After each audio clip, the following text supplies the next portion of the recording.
All right, guys, welcome in to another high-stakes draft here on the channel.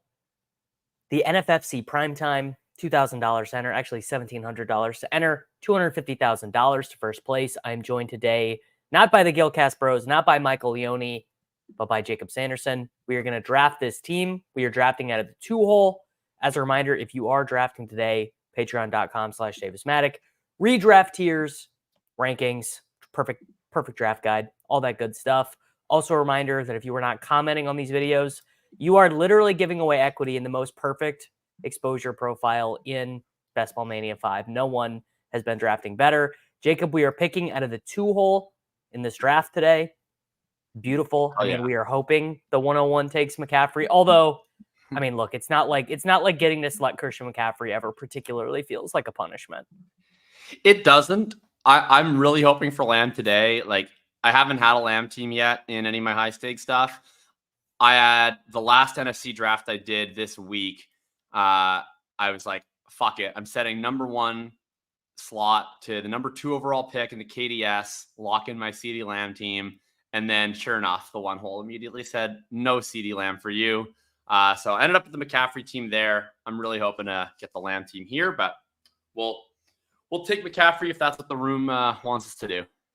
So if you are unfamiliar with the NFC, very similar to all the other high stakes formats, it is not tight end premium.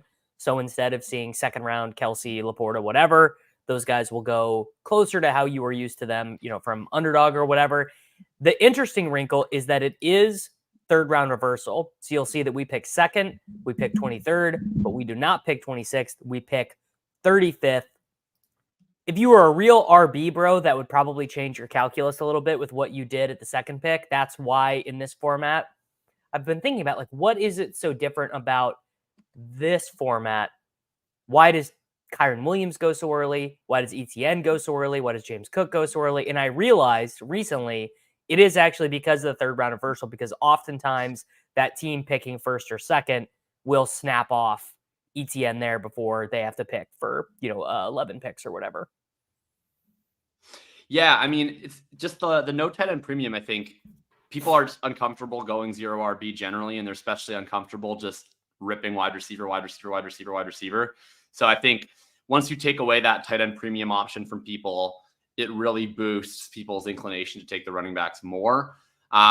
It's been interesting. Like I would say that I'm more used to drafting on ffpc with that format. Taking away that sort of tight end element makes it a bit of a fascinating choice in terms of the first few rounds, but especially with more people taking the running backs earlier and the fact that you actually have to start the 3 wide receivers in NFC, I think that the room gets punished a little bit faster. That's the craziest thing. That's the craziest thing is that you actually are mandated to start 3 wide receivers in the NFC, and yet the wide receivers go later than they do on underdog, where you're mandated to start 3. It's I really don't get it. And we're happy, right, of the 3 like high stakes formats that people play, or the 3 main ones at least.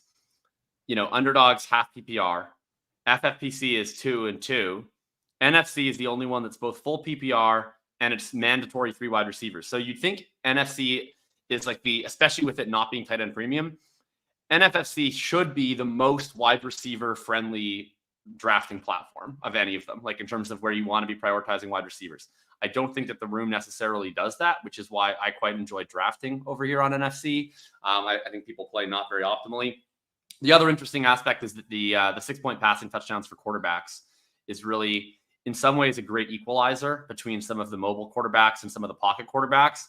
And then also, I would say that the opportunity cost of missing out on an elite quarterback is higher here, especially when you don't have the tight end premium, where people start to prioritize the quarterback position a little bit more. But at the same time, I don't know, because of the 6-point passing touchdowns, there's more of a pathway for like a Justin Herbert or a Trevor Lawrence late to contend with the Kyler Murrays and Anthony Richardsons of the world than there is on other sites.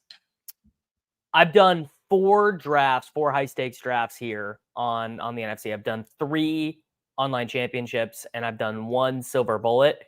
And I believe we have taken a top 7 quarterback in every one except, we took Caleb Williams the first time. But every time other than that, we have taken one of Mahomes through Stroud. So it just does feel pretty simple. We are on the clock. McCaffrey goes first. So we are going to take CeeDee When Lamb. I say boomer, you say? Sooner, baby. 44-0 when Jackson Arnold left the game against Temple.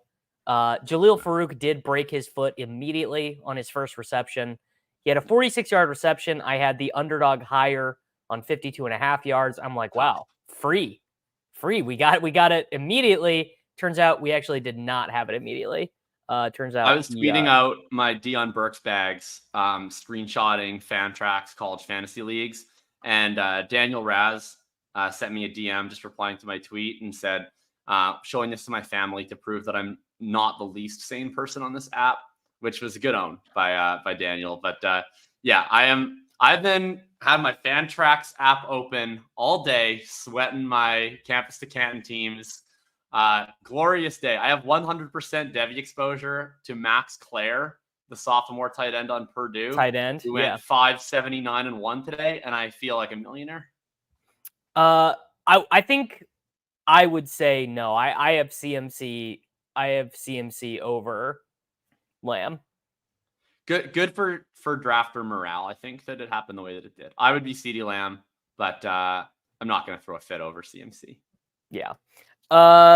Yeah, this is I guess another thing. This is managed. This is not best ball. If you are just turning in, so we're only going to take one quarterback, probably only going to take one tight end, and once we get to about 130, the logic for every pick will be, well, we'll just cut him. It'll just be, absolutely. Ricky Pearsall off. We'll just cut him. Samaj Pirine, we'll just cut him.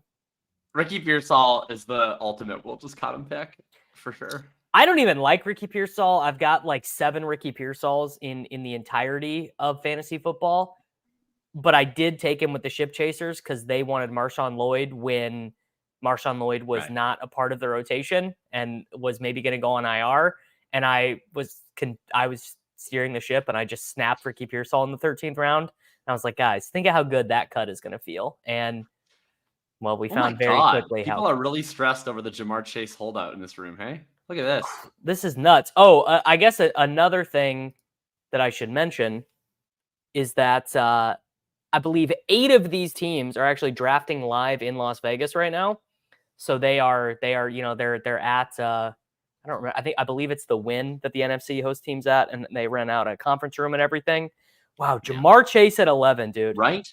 Wouldn't you just like if I was team 11 right now, I would be feeling myself like that's. Hopefully they screw it up, but yeah, I mean, there's potential like Jamar Chase, Puka Nacua start out there for team 11, which I think would feel pretty good. Also, I saw who is it? Run Good Rick's comment that got a chuckle. I famously have been doing these. Well, not that famously, but more famously after ship chasing, I suppose. I've been doing these streams of some high stakes teams with Ron and Liam this year, and they've been very entertaining drafts, which usually involve me and Liam screaming at each other on every pick, and then Ron just drafting whoever's highest on ADP, which has been very. Brian, I have really looked into this as one of the internet's foremost Bengals haters. Like, it'd be hard to find someone who kind of hates the Bengals Chase more guys than me. Fake sharp. Yeah. And what I will say is that most of these aren't you worried things are actually you shouldn't be worried. But some of the Twitter doctors actually do believe that there is something to be worried about with this wrist. We are team 2. Should I put that? So the guys at the NFC, they ask when you do the really high stakes ones for these guys who are going to be doing like $25,000 worth of teams to not have the team names on there because people don't want their boards out there. Okay, makes sense. Zoom out, zoom in. It is. I don't know why it's doing this here. How's that? Yeah, that's someone right said. But a guy told another couple of commenters on these said that they watch these on their TV. Shout out to the Ship Chasers, and that it's still too small when it's this size. So you can't please everyone. No, Chase A-Chain would not. I mean, this tournament is not that many entries. I believe it's nothing's going to be too common. Yeah, you just I'd have to look it up. But if it's $2,000 entry and $250K to first, I mean that math does not shake out to being that many teams. And the qualification structure on this is what? It's 2 of 12 plus wild cards, right? Yes. Yes. So I mean, realistically, you're going to get about I think the total ends up being like the top 20-ish% of teams, right? I think is how the math ends up working out. Maybe a little bit more than that, depending on how the wild cards run. Out of a not that many entries tournament, like I don't think that this is a tournament really where you have to worry a ton about being duped, especially because it's managed. So like, if you happen to have a Chase Achan team and you're like looking up in the standings and you're blocked by another Chase Achan team, like you can always make certain lineup decisions to get around that. So you get to be an active participant in your destiny in these types of situations in a way that you just aren't with underdog. ETN, so to me, this is in like the mid-second.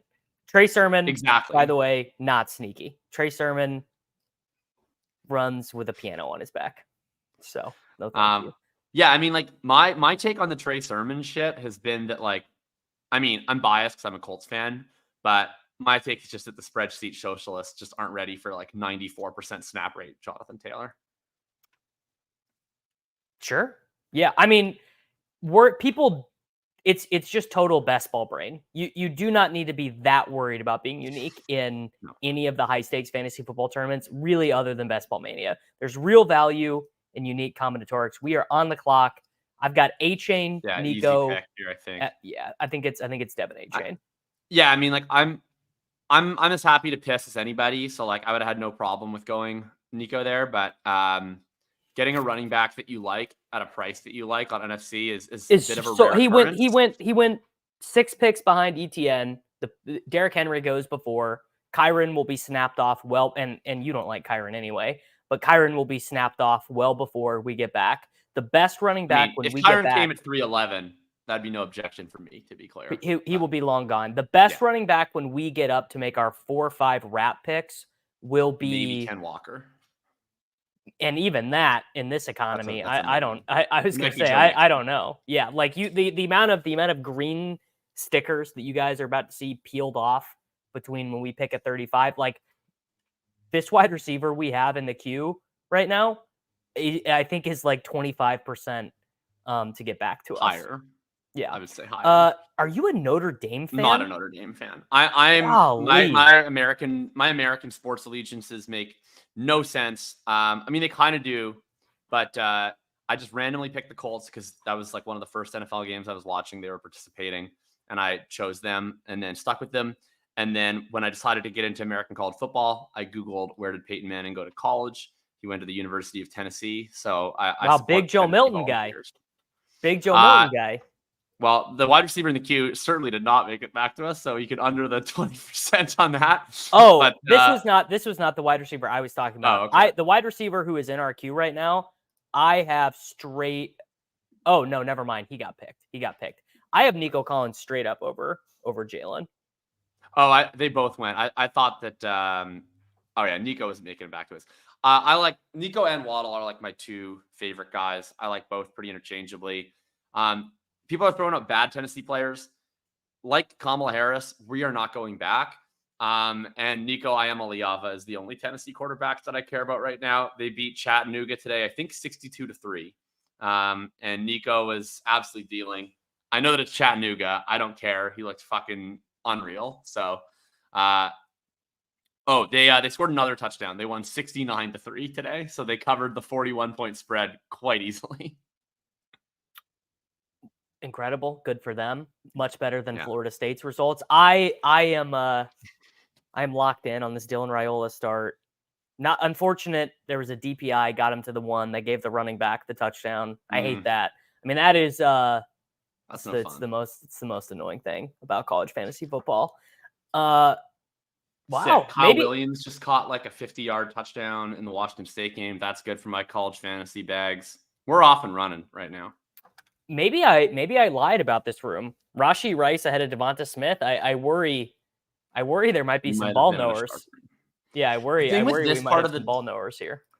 The thing with this like time of the year and it applies to me as well, is like whenever I draft my first couple high stakes teams, most people are in the early stages, right? So they're kind of breaking ties towards the higher ADP guys. Like in their mind, they're like, I'm going to get a Bowers team later. I'm going to get a Rice team later, whatever. When you get here, a lot of people are signing up for drafts with the mindset of like, there's a couple of guys that I really like and I haven't drafted them enough yet, or I haven't gotten a share yet. I'm going to get my guy. So it's like, if you're team 11 and Rushy Rice is one of your guys, you're not getting him at 411. So if you want him, you're taking him at 3-2 and you're not going to think twice about it. Like that was me last night in the FFPC draft I was doing, where like I hadn't gotten a Bowers share in any of my FFPC drafts yet, mostly because of Liam Murphy.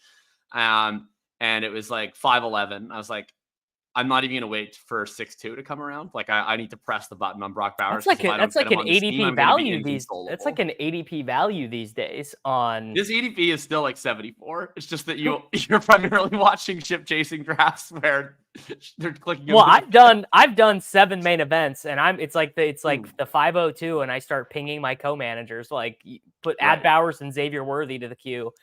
Had a legendary W on my most recent slow main. 4-5 turn. We're 5 teams in to drafting main event teams. And I am just like, guys, if we don't take Xavier Worthy here, I'm rage quitting this partnership. Like, I don't want to do this anymore. Nice. And I've the way we just have more co-managers than usual. It's kind of like a consortium.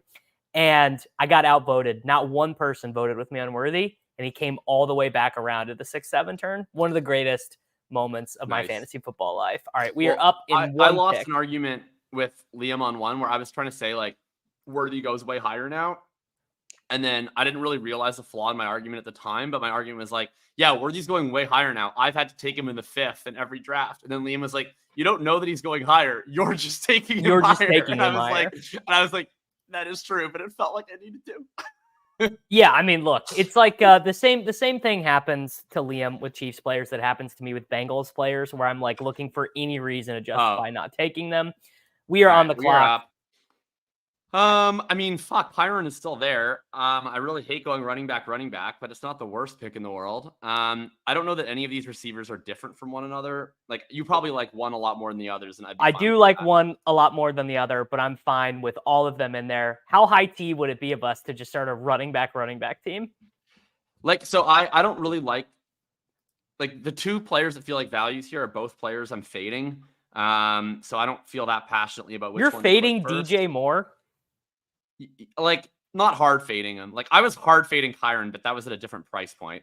I would be fine with DJ or Kyren here. I'll let you pick because you like both these guys more than me. Man, what do I do? I'm gonna take Kyren. I guarantee you I've got none of this combination in any high stake. I guarantee you this is the first time in any high stakes league that I've done 2 running backs in the first 3 picks. Probably the first time I've done 2 running backs in the first 5 picks. I like having Kyren here because like I have such a hard fade position on him. Like I have literally 0% Kyren Williams in Best Ball Mania. And like none in any of my other high stakes.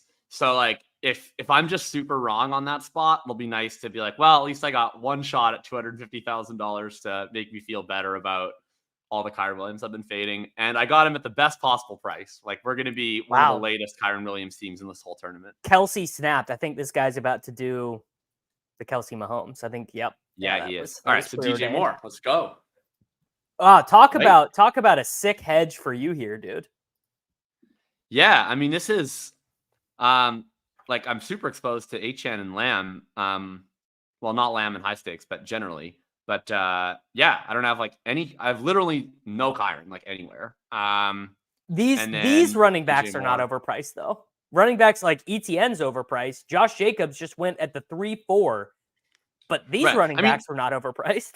To be clear, like Kyren Williams is overpriced in this format, but that's because he goes a round higher than we took him. We got him at 50% off.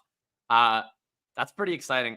I actually did one running back start on NFC this year where I took Brees at 6 and I took Achane in the 2nd, just kind of to feel out the room. And it worked out, like, I think quite well. Like I still wound up getting, I think it was like Evans, Higgins, Kincaid, Worthy, Rome, like all the rookies.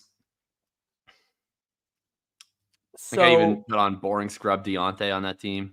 we are gonna have to piss though. We are, because That's why I'm the chugging this dream, BioSteel, man. I the gotta get it going. the absolute dream, I think, would be for, I don't even want to say it, but I'm going to, just because that's the type of streamer I am, would be for Tank Oh, to come all the way back around, which he will every once in a while. I don't know if he Tank, will. Tank sometimes super falls Might. in this. Josh Jake, you were offered Josh? No, absolutely not. Absolutely not. No, I'm absolutely not. this is like buying the stone. Someone offered you Fab in a trade? I do that. That's a great home league move. That dude, are you kidding? You That's would do that. That's a You great would home league fucking move. be that guy. Buddy, Oh I'm my that God. guy. You're about to learn this because you're in a dynasty league with me now. I'm the guy who, like, we hammer out a trade for like 3 hours and we figure out, and then at the very end, I'm like, will you toss like $10 a Fab in there? Oh, that's so good. Famously, I am one of the least fun people to be in a dynasty league with. I like never take the worst of it in a trade. Like, obviously I take the worst of it in the long run sometimes, but I'm like, unless I have a clear total selling team or total buying team where the price doesn't matter at all, I will really haggle. I'm not very fun to be in a dynasty league with. I mean, I think you're the only person. Or no, we did a few with people in the rookie draft, but we did a trade together already. We'll see how that one goes. Yeah, on a team, which I should not have done. I looked at that team recently, and it's a much worse team than I thought. I bought some dusty olds from you. It's gonna be better though, because now I'm gonna trade you DJ Chark and Rashid Shaheed. We're gonna get. I don't have a third though, so I think it's probably not gonna work. Yeah, you can trade Fab on Sleeper. You can trade Fab on MFL. There are multiple places to do it. Yeah, you never get Kyren this late anywhere that is full PPR, really. Yeah, and I mean, I saw someone in the chat say like post punt return this is normal. That's not been my experience. Like when the punt return comments came out, right, the first thing that went through my head was to be obnoxious about it on Twitter. The second thing that went through my head was like, let me hedge a little bit here at a good price. And I've been like kind of going into these recent high stakes drafts pretty open-minded to drafting Kyren Williams if he fell to the mid to late third. And it's also a good, it's just like he's continued going in the second. I'm about to put my boomer hat on here, but it is also like an easier format to take Kyren Williams at his price because other drafters are going to be more scared of wide receivers that we like because they don't take enough of them. Like this is always, I mean, this is exactly. This is a cogent point that was made 11 years ago, but the problem that people do remains when they true. they think they're doing a zero running back or whatever, but then they stop at like round 8. They stop at like Hollywood Brown or Brian Thomas Jr. or whatever, and they don't add 2 more guys. They don't add Dontavian Wicks. They don't add, I don't know, Malik Washington. So they're putting more pressure on the remaining wide receivers on their roster to be right and not taking like 8 guys with really good profiles. So Dell does go here. That's a bit of a bummer, but I think that we're still going to get some guys that we like. I'm going to add a few to the queue here. I mean, it's so funny if you sort by ADP, it's like a bunch of guys that totally suck. Yeah, I don't care about those guys. Yeah, I don't like Christian. Like I'm glad to not have to see Christian Kirk's name in the queue. Not that Christian Kirk is a bad guy, but I mean, come on. I'm not trying to log into a high stakes draft and take Christian Kirk. Yeah, it's not a thrilling pick in the 5th. We do have one pick away from getting him in the 7th the other night, and I was pretty tempted by that possibility. But we do have one team full pissing, Team 6, St. Brown, Neighbors, Evans, and T. That's a good team. A little off brand to be pissing with Mike Evans. Usually Mike Evans is not normally that's an Ayuk pick, and also very off brand for the wide receiver starter to do Michael Pittman and not. I had a feeling that was coming, but that would have been tremendous. Yeah, I think there's like a small tier break after McBride goes at tight end. I don't. I still like two guys a lot, and I think one of them will almost certainly be. Well, actually, we probably can push them because I team was one going to already say, has and a tight end. Andrews goes. But Kincaid's going to go right here to the Allen team, so we're going to get boned. Are we? You never know. I can't imagine this Allen drafter's not taking Dalton Kincaid, but maybe. We needed this Andrews drafter to not take Andrews. We needed him to take Kincaid, and then or just not a tight end. Oh, the Allen drafter takes Evan Ingram because he's an absolute loser. So we're gonna be in a good spot. I would say we just take Worthy first, right? Because we don't want to give him to the Mahomes guy, and then we push Kincaid around. I mean, that was perfect. That was well orchestrated. God, that was beautiful. I mean, the way that just worked out, man. That's how you play. Like FFPC, you can't ever take for granted that a team with Kelsey isn't going to take Kincaid, but NFC, where you don't get the premium, like people aren't, or at least they shouldn't be flexing tight ends. I think you want to dare teams to make suboptimal picks. Do you think there maybe was a misclick or something? Yeah, that was my first gut reaction. Was we might have a commissioner. Right. That's why you got to pick fast for our pick. We gotta make sure that we get this pick in before we have any issues. I mean, you might just be a boomer, right? Like he drafted Derrick Henry in the second round. He did start Brees Hall, Derrick Henry. All right, wow, that worked out perfectly for us. Right? Yeah, this is my first Dalton Kincaid high stakes share. I mean, can't really complain about that though. That's how you recover from booming yourself with. This is such a good team. Yeah, that worked out very well. That worked out extremely well. And now we have also freed ourselves. Two good quarterback stacks late with Dak and Caleb. Yeah, and Caleb, I really like. We also have Take a Peek with Worthy. Yeah. I mean, non-ironic, it's actually a good guy to take a peek with because in the range of outcomes for him is he plays 77% of the snaps in week 1, gets 7 targets, but catches 2 of them for 17 yards, and Mahomes is like yelling at him on the sideline. Well, also it's Andy Reid, so like also in the range of outcomes is he plays 62% of snaps, and Juju Smith-Schuster plays 78% of snaps. But I don't think that's gonna happen. You know what? That would be crazy. That would, even for Andy, that would be nuts for Juju to run more routes than Worthy in week 1. Yeah. Even for Andy, that would be wild. I have a live bet with. There's like a group chat that I'm in with just like a bunch of random dudes, and one of them hates Xavier Worthy and thinks that he's too small to play. And so I have a live $100 bet on whether Juju Smith-Schuster or Xavier Worthy will run more routes in week 1. And I, of course, have the Worthy side of that. And I feel pretty good about it, but I could see how I lose.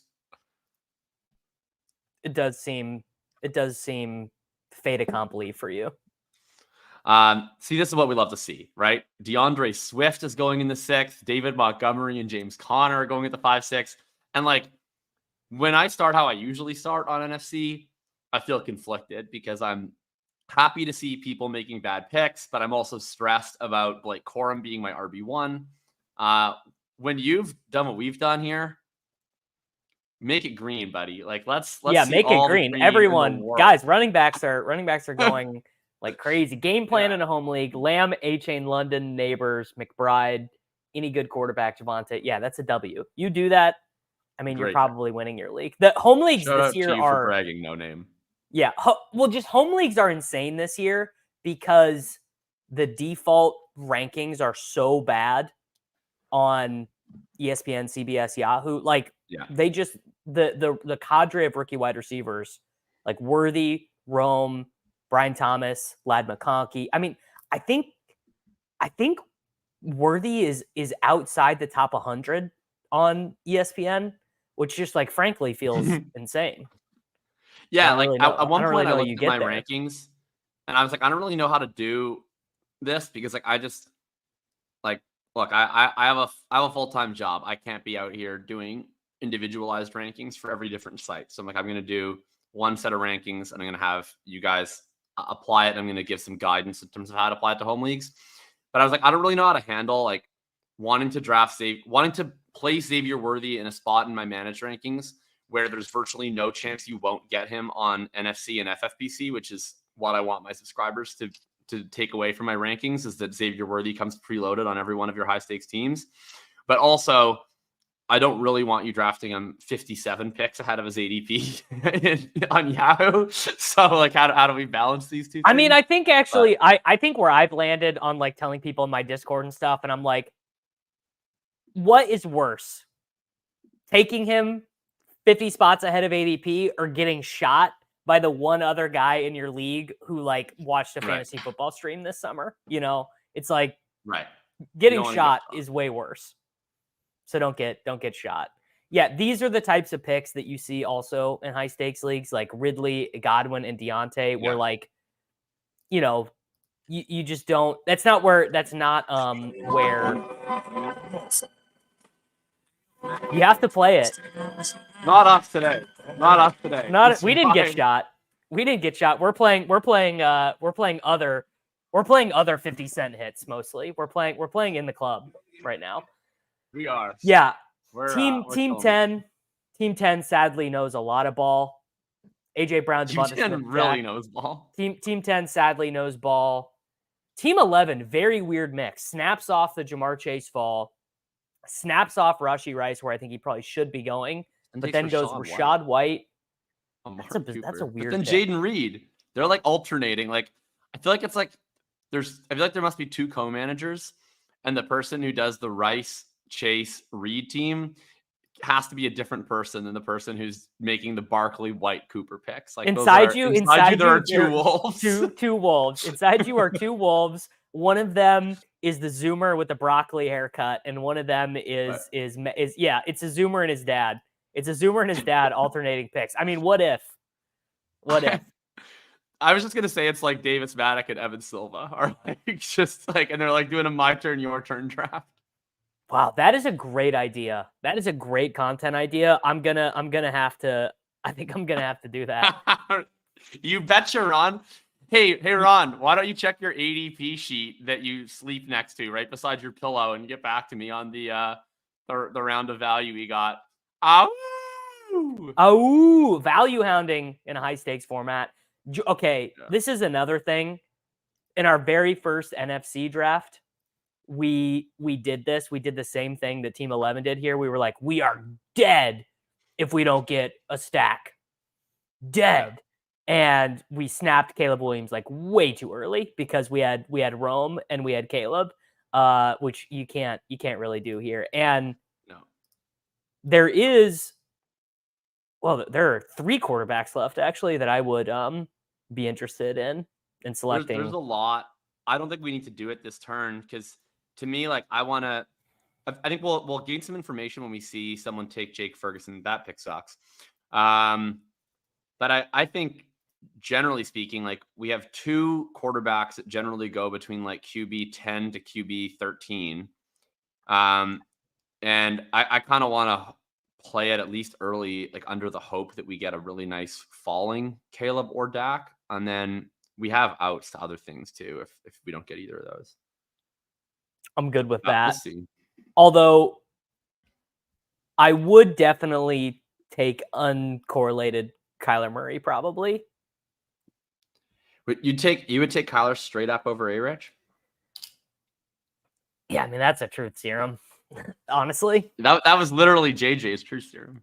That's a good truth serum because I think everyone my truth serum is that everyone kind of believes that, but is too afraid to be known as the anti-Anthony Richardson guy because if he runs pure, well, not Ben. Stays healthy. Benjamin Gratch is proud to be known as the anti-Anthony Richardson guy. You know what's crazy is that it's actually almost kind of a ball knowing thing. Where like actually being down on Anthony Richardson is kind of a ball knowing thing, and it's the fucking pencil pushing nerds who are so in on Richardson. I think that all of the pencil pushers are out on the Colts. Like all the pencil pushers are like, actually, Jaden Daniels is going to have a higher scramble rank than Anthony. Well, the pencil pushers, Adonai Mitchell didn't have good enough TPR. Actually, you can't draft Jonathan Taylor because he's not going to get enough receptions. He's like all of the pencil pushers are finding creative ways to be out on a team that plays indoors in a high scoring division with a genius offensive play caller. And a running quarterback. They're going to snap the ball with 20 seconds left on the play clock. Like I Okay, we're back on the clock here. I would be casting a strong vote for Mr. Brian Thomas Jr. Do you have a different? I was gonna say, I was actually gonna say the same thing because I think Great. the wide receivers that'll come around, we all sort of feel the same, and Brian Thomas Jr. would be the one that would be a bummer to not get. Now, I'm gonna want a different guy than you Almost at the next certainly. turn, but I think this guy might. I'm gonna have am I gonna have the exact same argument? Oh no, Christian Watson went. I was wondering if I was gonna have literally the same argument that I had with Ron and Liam, but no. But this guy is about to select the guy that we would be arguing about. I believe that he does. If he doesn't, please add him to the team. If he doesn't, I'm a little concerned for him. If he doesn't, I mean, I like, don't. The nice thing about this team is, like, look, we're about to have an argument in round 8. We have not disagreed on a single pick through 7 rounds. And it's been, are you fucking serious, buddy? This guy is straight up not a real person. Like, okay, what? Well, this guy just fucked us and himself. I think this is a loud Bukaki pick. You're gonna make the case for Marquise. Let's have it. Let's have it out. Here's the case: Worthy and Marquise are actually like in a really ideal pairing because I don't think you can lose. Well, you can lose if the Chiefs are bad or not very efficient, but you're basically saying you want argument for Lad is we already made the bet on Worthy. We're also already down one of our quarterback stacks. Lad, I was going to say, let me make another who's really, really good for NFC. Excellent targets per route run in college. Rookie upside bet. Big swing on a team that we already. Let me make one more argument as we have 15 seconds left. What if we snap Kyler because we just lost our elite quarterback? What if we snap Kyler? You have 5 seconds. Compromise pick. I'm still Lad, but I like Kyler more than the other one. I still vote Lad though. All right. Oh, feels good. Prescott pick was ridiculous. That was we might regret that. That's exactly unknown. That's why I wouldn't regret that because I'm very comfortable with Justin Herbert. That's why I was kind of pumping the Lad pick. This is where redraft brain starts to impact you. Lad was a good pick. I don't think we could have made a bad pick there, but we're going to feel really stupid when Kyler is Stewie Griffining his way to 650 rushing yards and 5 rushing touchdowns while also being the 3rd best passing quarterback in the NFC. I think the one thing that I'd say with this team, like, we have so many options at quarterback that are stacked that I think forcing the Dak pick is tough. Like, this is NFC. It's 6-point passing touchdowns. We have Caleb as an option. We have Lawrence as an option. We have Herbert as an option. We could even take 2 of them. Especially Lawrence and Herbert are like just. I was going to say I probably picks. Lawrence over Herbert. We could even take them both. Actually, I like them. I like them both. I'd be happy to take any 2 of those 2 in Caleb, and I think you can play them on matchups. And in NFC, we're at 6-point passing touchdowns. Like, those guys are just really closing the gap on A-Rich and Kyler versus what they're doing on like underdog. But one of these rookie wide receivers, one of Worthy, Brian Thomas Jr. or Lad, well, maybe or maybe not, but we're going to get the information week 1, and we're going to be like, oh, Brian Thomas Jr. ran a route on 92% of dropbacks. Like, we'll just start him. Or Worthy had my current stat prediction on Worthy is 5 for 97 and 1 in the Ravens game. And if that is what he does, then he won't be leaving our lineup. Or maybe Ladd McConkey is just Keenan Allen, And if that happens, I think, like, I don't think, like, this isn't like a Sky Moore, like, oh, I hope he gets more routes as the season goes on. Like, Brian Thomas is going to run 92% of the routes in week 1 for the Jacksonville Jaguars. Like, that's Andy told us this week. He said, it's like, aren't you worried, Andy? And he's like, yes, I am worried about how much we're going to play Xavier Worthy. Like, this is not like, oh, we're easing. Like, he's like, no, we're playing him because we don't really have a choice. Right. Like, Worthy's going to play a lot. Thomas is going to play a ton. Like, he's never coming off the field. He's like, maybe he's not their wide receiver 1 in terms of who gets the most targets. That's probably still Kirk in week 1, but he's going to be like their like wide receiver 1, like in air quotes, in terms of like who plays the most pass routes. I think is going to be Thomas or Gabe Davis. Man, Gabe Davis erasure on the program. And then, like, in terms of, like, even Lad McConkey, like, I would suspect probably, in week 1, like, he might not play in 2 wide receiver sets, but I think he's going to be, like, the leading targets per route run guy, like, immediately, just based on the competition. I think these guys are pretty startable from jump, personally. I feel so freed right now watching Chase Brown and Jalen Warren get selected when we really were not in a position to take them, because if we had like Metcalf more at that turn instead, or just whatever wide receivers, that is like where you're like sweating. You're like, oh, our running back queue is getting demolished. And now I'm like, I don't care. Like, we might not take a running back till round 14 or whatever. Well, that's the thing, right? Like, DJ Moore was kind of a tier above the rest. Like, what's the 2v2 if we didn't go Kyren at 311? Like, would it be like Diggs. what, Diggs or Higgins? Diggs. So Diggs. Yeah, it'd be Diggs, So, like, and then we would have the gotten 2v2 is Snap. Diggs and Warren. Like, we probably take what? Well, we're probably arguing Warren versus Chase Brown at our last pick. So the 2v2 is like Diggs plus one of those guys versus Kyren plus Lad. Like, I mean, it's really easy to see how we lose that, which is like if Kyren's in a 50-50 timeshare with Blake Corum, then he's just Jalen Warren. But if Kyren's Kyren, then we win that pretty easily. Yeah, I mean, look, a Hunter Renfrow ceiling. People forget Hunter Renfrow finished as a wide receiver 1 in half-point PPR, brother. That's correct. People forget. Yeah, I think I don't know. Thank you, Brian T.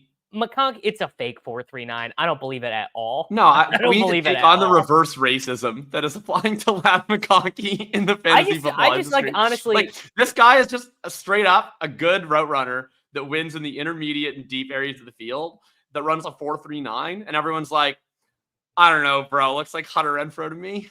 Like, I just don't think that that's actually how he plays. I think he's just straight up a good player who has a stupid name and is white, and people think that he's does. That is his name being Lad is problematic. For his and Lad McConkey does not sound like a wide receiver 1 in fantasy. His name was Davis Mattek. We would be taking him 2 rounds higher. It's true. There's absolutely no doubt about that. Okay, this pick. Oh man, I was kind of hoping for a random Addison fall. Wide receiver targets are like pretty thin now. Well, it's making me glad about taking out there. We got a few. Who is team 1 going to be starting at wide receiver 2 in week 1? Raheem Mostert, when you already have David Montgomery and James Conner, is crazy stuff. This is a really weird feeling for me because I just like instinctively went to go put Blake Corum to the top of the queue. And then it was really weird to remember that we have Kyren Williams, so I won't be putting Blake Corum at the top of the queue in round 9 like I do in literally every other draft. Why not? Why not? Just handcuck it up, free. That's true. Gotta do it. No, I think you can do that. I think you can do that when it's very cheap. Like, I think you could do, I don't know, what's a good Travis Etienne and Tank Bigsby. Because Bigsby's like a 14th round pick or whatever. Or you could do not anymore. You could have done like Jonathan Brooks and Chuba Hubbard, or you could do Saquon and Will Shipley. But when it's a 10th round pick, I don't think you can do it. No, we're trying to win $250,000 here, right? Like, we just have to bet that Kyren's the dude. That's what he is the entire year, very consistently. And we might be able to. This is going to be a bad pick for us right here. Well, actually, what I'm worried about is the team directly before us taking the wide receiver that I want. That's a possibility. I'm more worried about the quarterback, which is going to come off the board in the next 26 seconds. The fact that he hasn't slammed it is encouraging, though. Like, he's thinking about it. I mean, look, at this point, around 9, I think we should attend more to skill position needs, because whatever quarterback we get is what is. Okay, well, that was who I wanted. I wanted to create some Nepo baby chemistry. Okay. Keon Coleman and CeeDee Lamb, Liam recently informed me they're cousins. So I think every team until us has a quarterback, which is notable. I mean, like, I guess it depends on what skill position players are there, right? If we want Caleb, it's going to have to be this turn. If we don't care that much between Caleb versus Lawrence and Herbert, then we can potentially wait it out. Man, what if team one takes a third quarterback though? That's true. I mean, the only thing is like there's like not a lot of skill position players that actually go in this range that I like. Like there's one that would be very much the pick. And then there's like another one that's kind of interesting. And then the other two wide receivers, like we might just get at the next turn. I don't know if anything else turns out to you. I mean, we could definitely take a running back here. Right? But to me, there's like only one running back that's kind of a tier above the rest. Like after he goes, then I feel like they're all kind of the same quality. I agree. Same at the 11-12. Okay, Hollywood went. That's. I mean, that was a massive pipe dream. For how free is ninth round, like a non-dead, like I'm not like riding for Marquise Brown as the greatest wide receiver of all time, but like a non-MVS level wide receiver for Mahomes in the ninth round. That's an NFC ass pick right there. Yeah.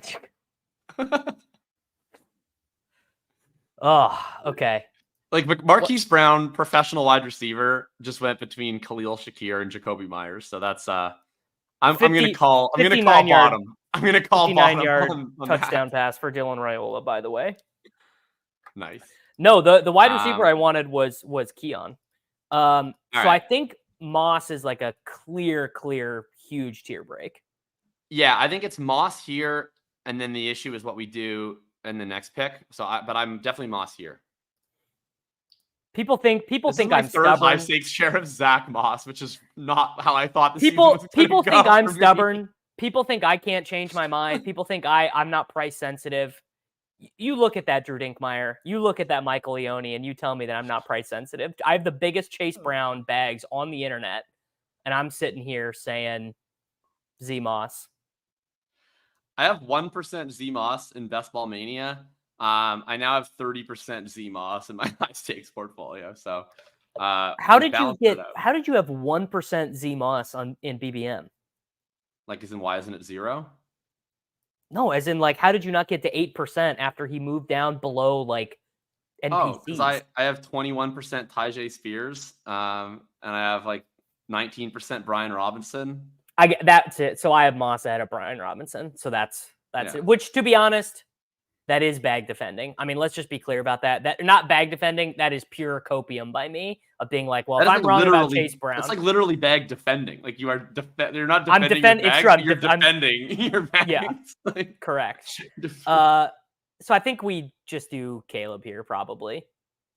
I think we should too. Like, I think it's still totally viable to take one of Lawrence or Herbert with Caleb anyways. Completely. There's 0% chance that Caleb gets past Team 9 another 2 times with the Doomsday. That's not happening. And then he also has Kirk. So I would be pretty stressed about the possibility of him double tapping Caleb and Lawrence. And then all of a sudden we get into a pretty dire situation. And like all the other wide receivers we like are just like weird, like streamer cult picks, right? Like I think we might just get them at 11-12.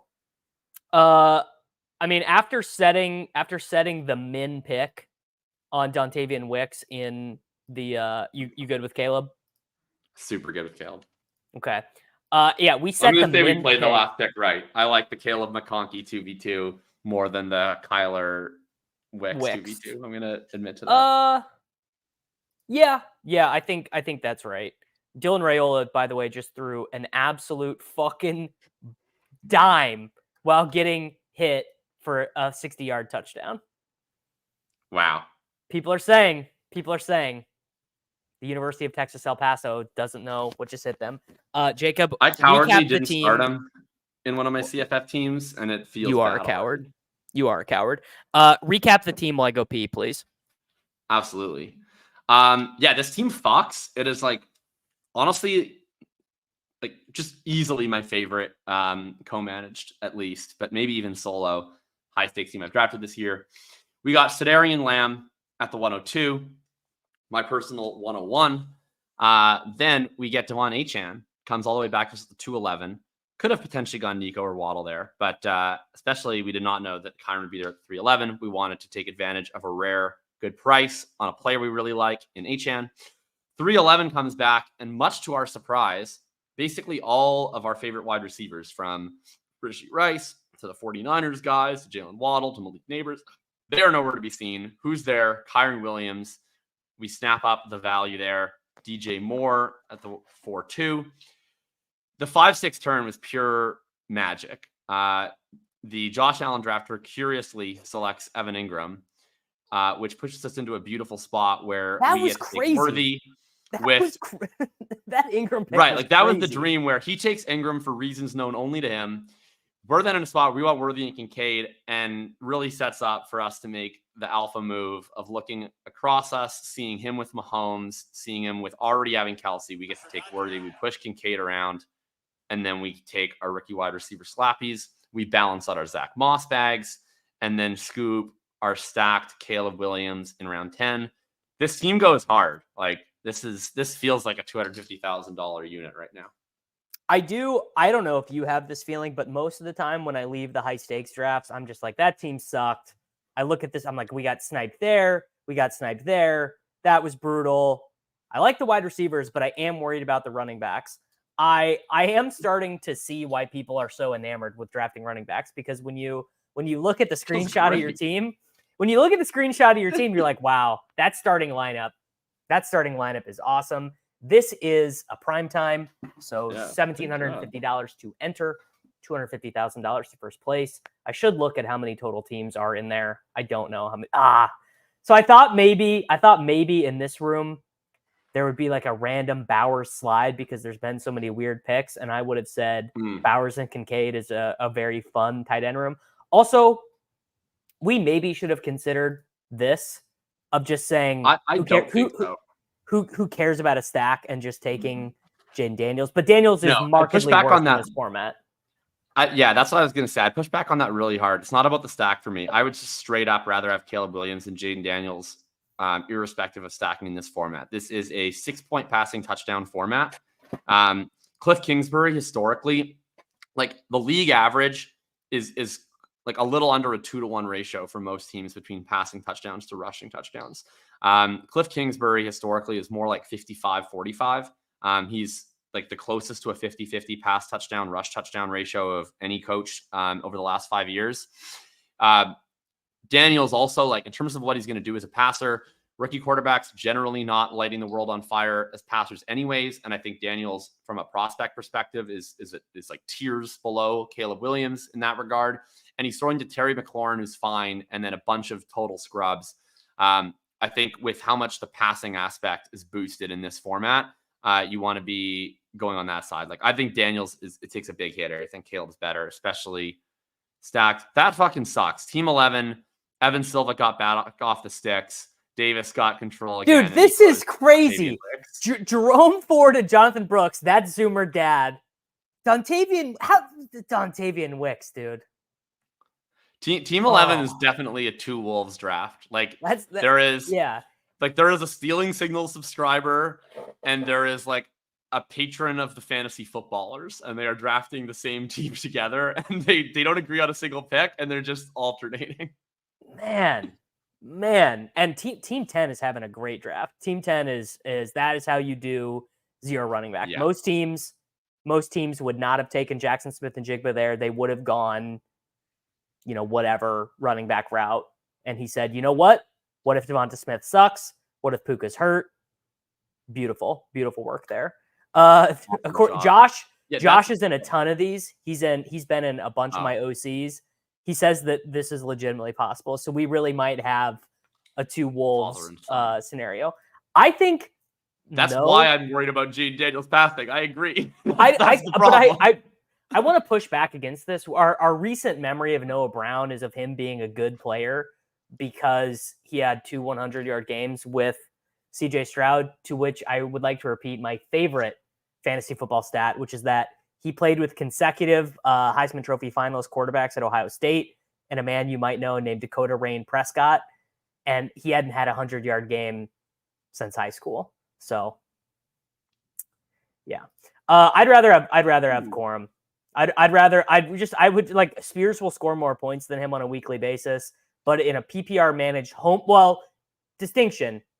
In a home league, I'm going Corum because it's a what do you win when you win. In high stakes managed, I'm probably Spears just because you might need 8. You will need 8 points some weeks. I think it's a team construction thing. Like, I think that I think both are defensible, and it depends on the picks you make after it. Like, if you choose Spears, then I want your future picks to be like Benson, Jalen Wright, Braylon Allen, like those kind of guys. If you pick Corum, then you probably need to loop in like a Chuba Hubbard or a Jaleel McLaughlin at some point after him. Jaleel I love both of McLaughlin these has team guys. there. Like, both of these guys are two of my favorite picks in any format. Spears is literally my highest drafted running back in Best Ball Mania. So I would go Spears. Like, I think that I look at the Titans, they want to play high pace, they want to pass a lot, but you look at their only two good passing options are Ridley and Hopkins. I would say the weakness of both of their games is like quick twitch, yards after catch stuff, right? Like, those are like intermediate and deeper receivers. So how are they going to kind of manufacture those short area targets and the after the catch stuff? To me, it's just going to be like spam running back screens, spam angle routes. Like, they went out of their way to get two guys that are pretty good in that area. I think that that's a spot to attack. I'm not even in on Pollard, but I'm overweight Pollard in BBM2, and Spears I'm just hammering. Oh, I do like Pollard. I do. I've actually fully psyoped myself. By the way, I forgot to mention this. The good folks who are drafting this in the beautiful city of Las Vegas are doing their 10-minute break to go get to go get beers and food and stuff. I put it in the ship chasing Discord. I said, if any of you guys are in Vegas, Greg said you guys can have our food and beer that they provide, and no one took me up on it. So what can you do? But I hope the father and son are having a nice time in their taking their break. Oh, back to Pollard. I've now fully psyoped myself back into. You're back in on Pollard. It was the tightrope. It was the tightrope thing, man. It was the tightrope procedure, thing, right? I posted this big. Well, it was part of a longer post. It was on. I did like basically the three different forms of draft, like either your running back draft, hero running back draft, or zero running back draft. And I couldn't pick any running back twice, and then I had to try to build what I thought was the best running back room for each of those strategies.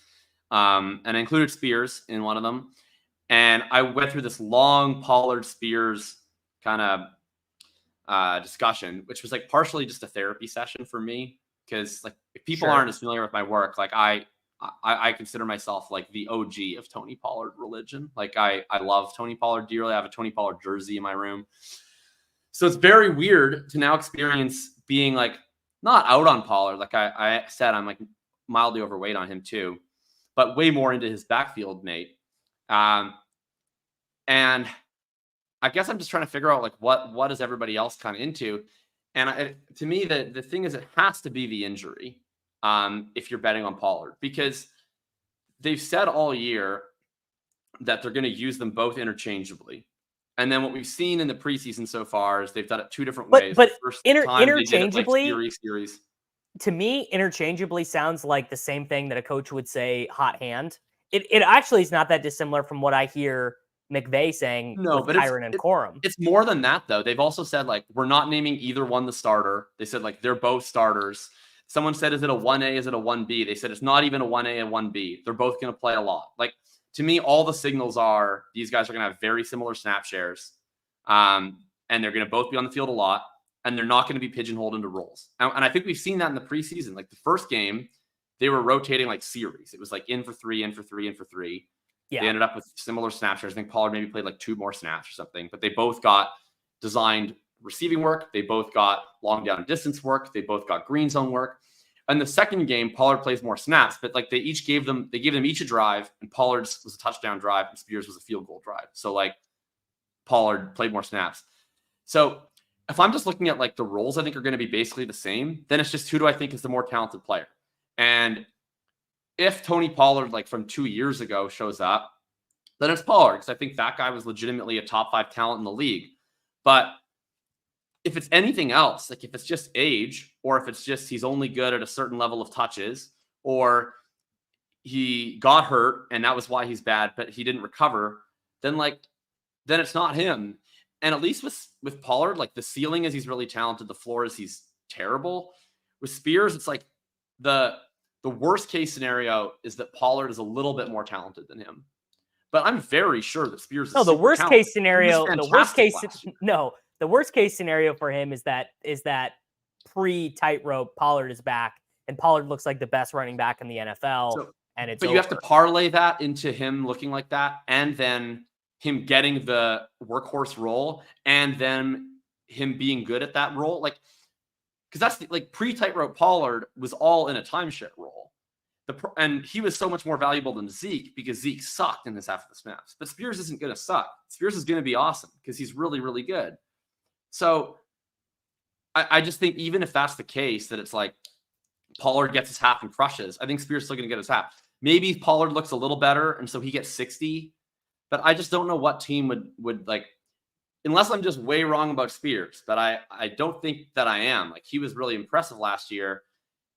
I think that they're going to look at it and say, okay, if Spears is terrific and then Pollard is maybe even a little bit better, right? Best case scenario, why would they then say, like, let's try and experiment with 80% Pollard? Like, it just doesn't make sense to me. I just think Spears is the better player at this point. They're going to play the same amount. I'm betting on the better player. Like, I don't know. People are doing the I don't think that's Galaxy. Is having no ACL a long-term knee concern? Reply Y for yes, N for no. We're playing a seasonal league. Look, it's not that I would say Tajay Spears. I did a main event the other night. Tajay Spears is my running back 1 on a main event team. So it's not like I think he's bad or I don't want to take him, but I feel pretty strongly that Pollard is better. And the what do you win when you win with Pollard is massive, because you might literally win. The comp I would like to make would be David Johnson, where David Johnson went to 0 when he hurt his hand and then came back. He did get hurt again later. But it's like we saw David Johnson go to 0 and then he came back, and then he was the running back 9 on that awful, awful, awful Cardinals team. I believe the Josh Rosen year for the Cardinals. Yeah. That is the comp that I would make for his skill set, for how Pollard could go to 0 and come back. Yeah, I just don't think that they had anyone on that team that was as good as Spears. And Johnson had a precedent where they didn't have anyone on that team who was as good as Hassan Haskins. was the issue. And Johnson had a precedent as being like not just a workhorse, but like the workhorse. Like, he was like 100% snap share, every touch dude. I don't know. I just don't think that the Titans, if the Titans get Pollard and he looks good, I just doubt that the Titans look at that and say, let's change our plans and give him 80% of the work. I think that they would say, like, oh, we got Pollard to play half the snaps. He looks great at it. Our other running back's great too. Our plan is working well. Like, I don't know. I think both these guys are going to be probably good picks at cost.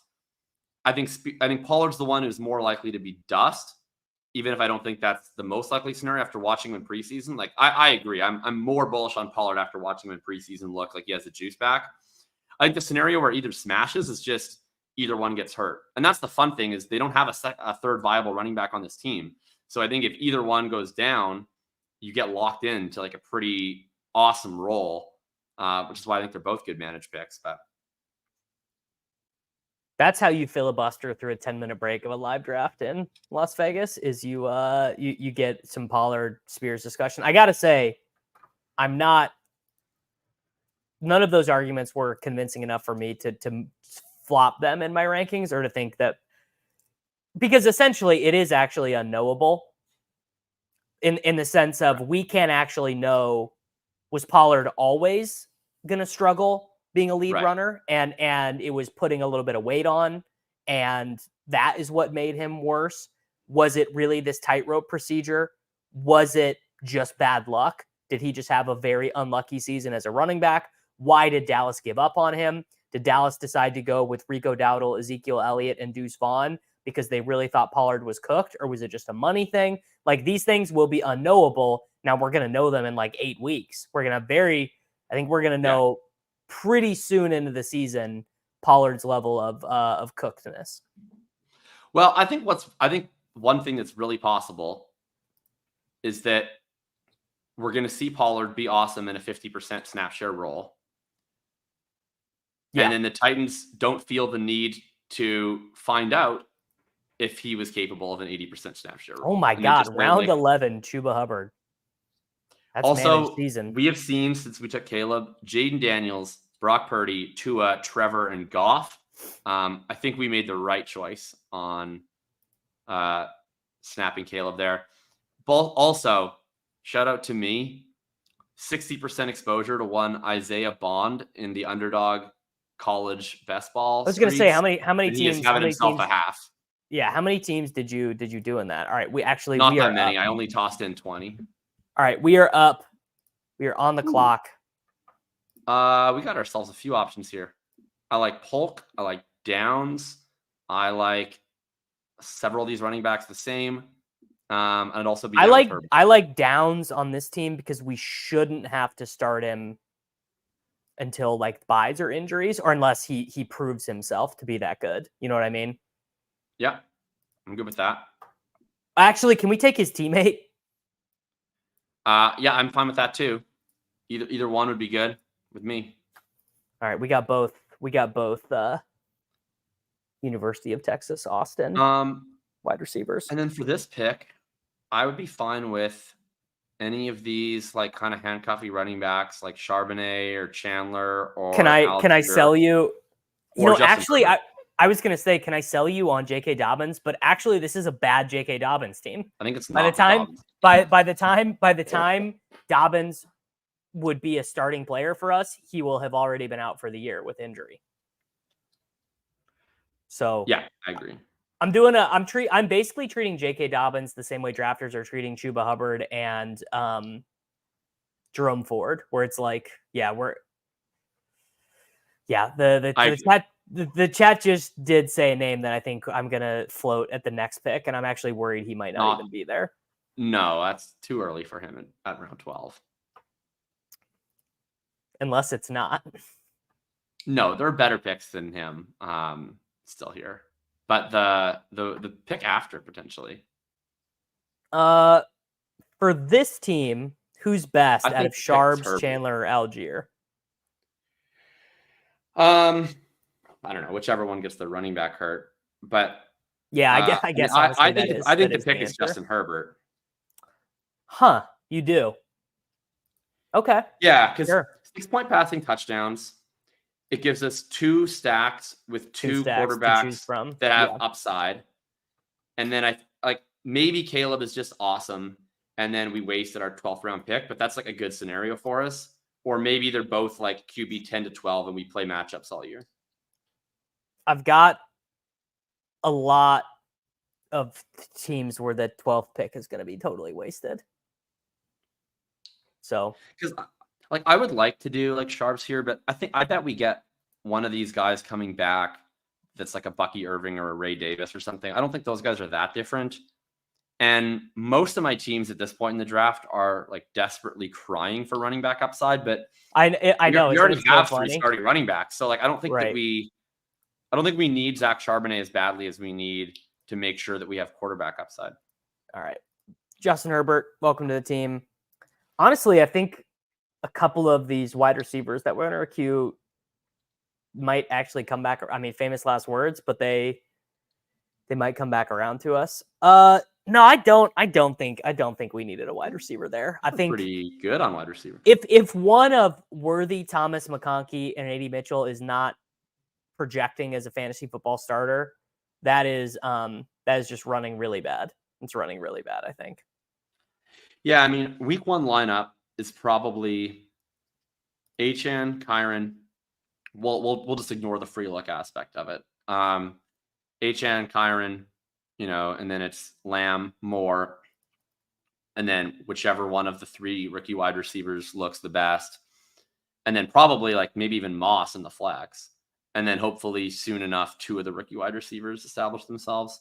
I don't know. Well, we can take shots on more of the young wide receivers as we go for sure, but I mean, even like Malik Washington and guys like that go so late. We'll take shots on guys like that. And it's so funny that normally on my high stakes managed teams, it's like, is Isaac Guerendo worth should we be taking Isaac Guerendo? And it's like, oh, Isaac Guerendo, when are we ever starting him over Kyren? That's never happening. Yeah, that's the thing. We're strong enough at running back that like we don't actually have to devote all of our bench spots to running backs. Like it doesn't all need to be Deneric Prince types, Right. We can take like 1 or 2 more running back, dart throw, handcuff types, but like we can also just kind of fill up on like Jalen McMillans and Xavier Legette's and like guys like that in the late rounds too. Xavier Legette, man, if Xavier Legette sucks, you are gonna owe me some money because I was at like straight 0 of him before you came on my stream, and then I was like, you know what? You're right, man. You're right. It just would be dumb to have 0 of that archetype of player. I mean, first of all, if Xavier Legette sucks, I won't have the money that I owe you. So that would be unfortunate. But I actually disagree with that. Like, I just think Xavier Legette goes at a price where if he sucks, it's like not that big of a deal. Like I have so much Xavier Legette, he probably sucks, and I'm honestly not that concerned about it. Like I feel like I'm just free rolling him. I mean, yeah, he's like what, wide receiver 68. I suppose that is an essential free roll. Yeah, like I don't think in managed. Like in managed, it's completely a free roll. I don't think that's a fake 0 RB team. I think it's totally fine. I mean, he took actually, I just realized this. He took Pollard and Spears. Yeah, which I think is fine. You can start them both together, or you can start one of them if one of them clearly established himself plus Singletary. Takes a big upside swing with Jalen Wright. McLaughlin's a good pick. Like, get stacked. Goddard. I don't know. It's 5. He's 5 wide receivers for 4 spots. He'll probably mix in a couple of late rookies. Seems fine to me. Yeah, sure. The double quarterback thing, I would so make fun of another team for doing that, honestly. But what can you do? This is a good question. I don't think that it's bad. I think it's bad to do like what Team 1 did, obviously, or even what Team 12 did. But if you're waiting on late quarterback, I think giving yourself 2 shots at it is pretty good. How many of the rookie wide receivers can go for 1K and 7? So like roughly like wide receiver 15. In what confidence interval? Because like I don't think I would have included Puka Nacua on this list last year.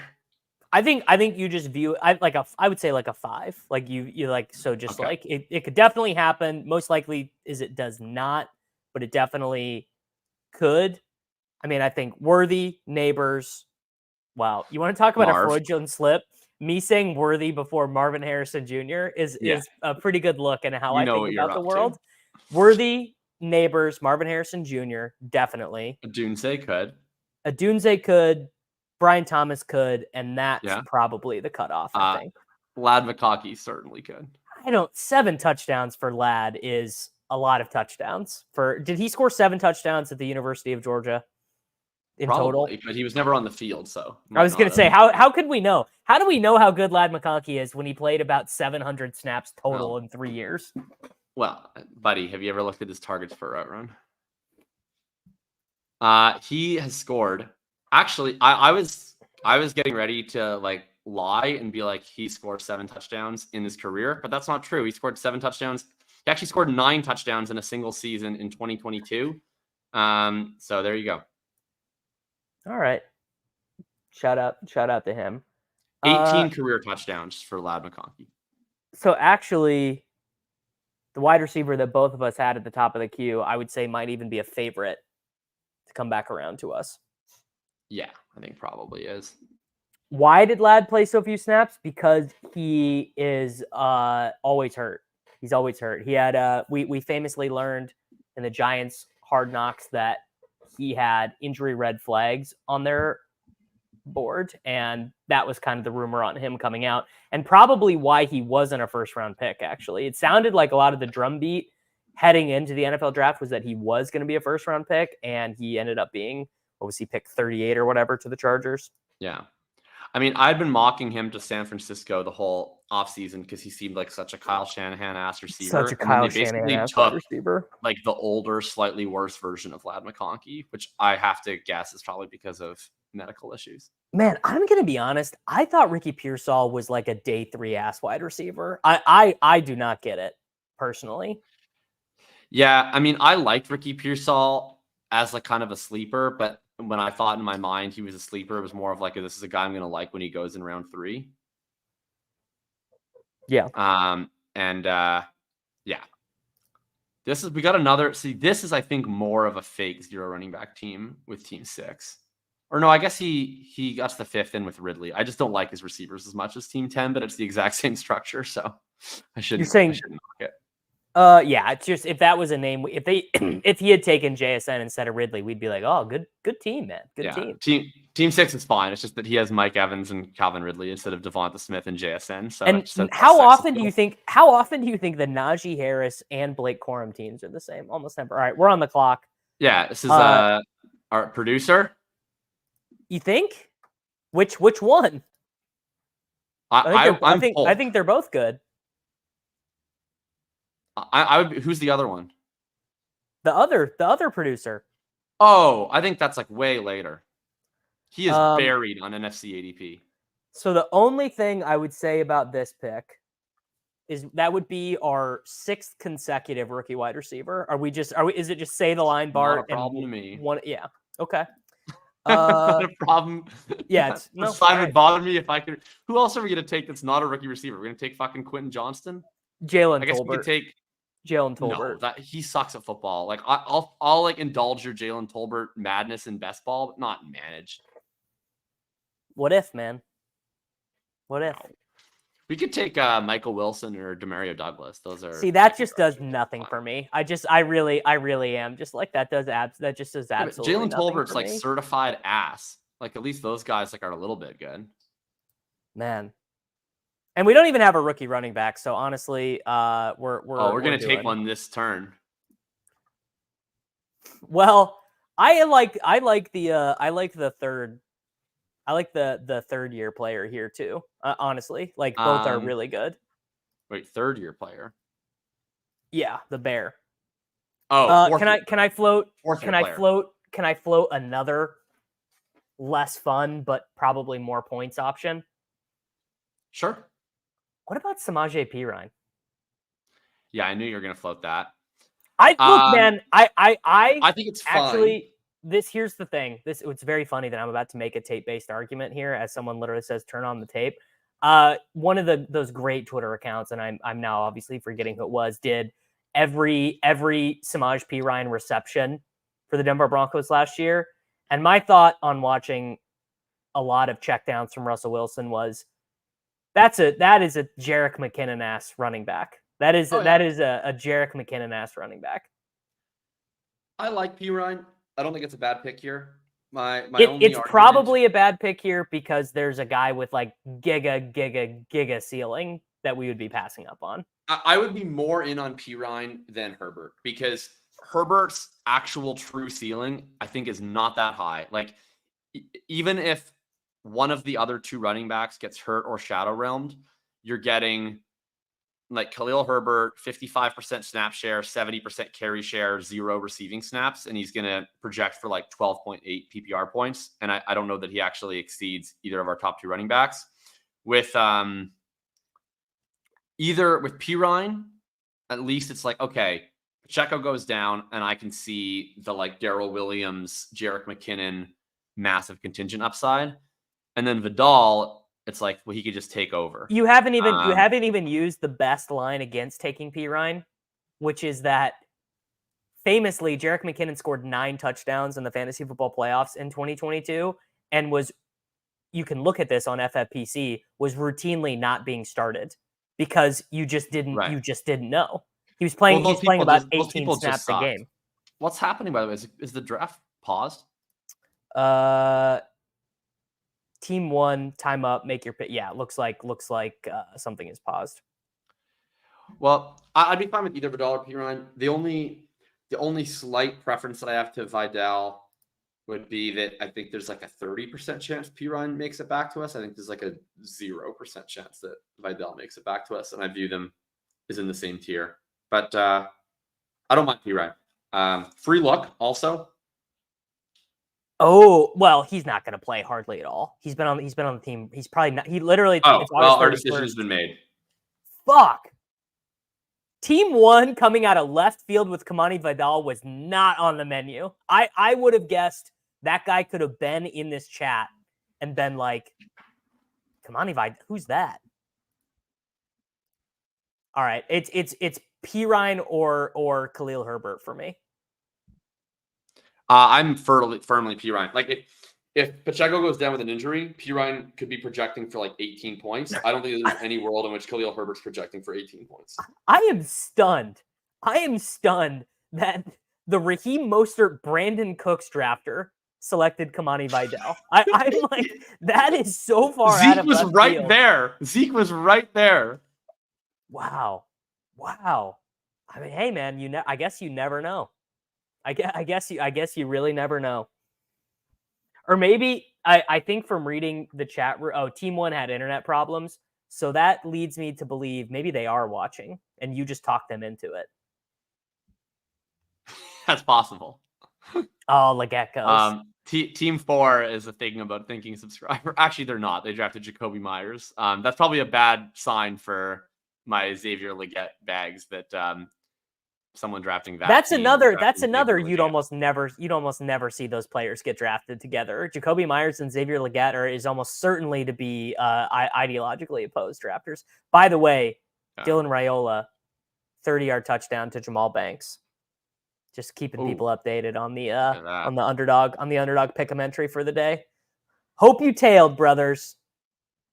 Yeah, Adam. The 6 days we had with Carson Steele were the most fun I had this entire offseason. It's over, man. It couldn't be more Jover for Carson Steele. I'm really glad you're talking sense because I was on the what was it? The Deep End Invitational that you were like drafting off your phone, and I was there with all the ship chasing guys. Yeah. And I drafted Pirine in that one, and they were like talking about like, oh, like it could be Pirine, it could be Steele, and I was like, respectfully, I don't know what you guys are talking about. Like, Andy Reid loves to have a professional pass protector out there on every 3rd and 8. Like he had Darrell Williams, he's had Jerick McKinnon. Like that's what he wants. He just wants a veteran presence to go up there and make blitz pickups because that's what matters most when you have Patrick Mahomes.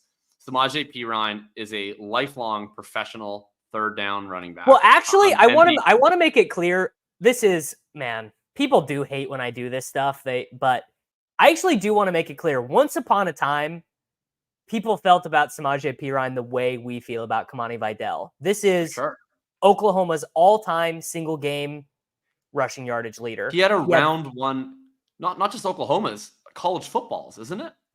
It was not anymore. This is, you want to know a crazy fucking stat? He's still in the league playing football. Him and Melvin Gordon were in college together at the same time. So when Melvin Gordon was like ripping off 500-yard games for Wisconsin, Perine was Perine literally had 450 rushing yards or 438 rushing yards in a game against the University of Kansas. 427 against Kansas in 2014, and that's still the lead. I literally thought Melvin Gordon broke it like the same week. Perine broke Gordon's.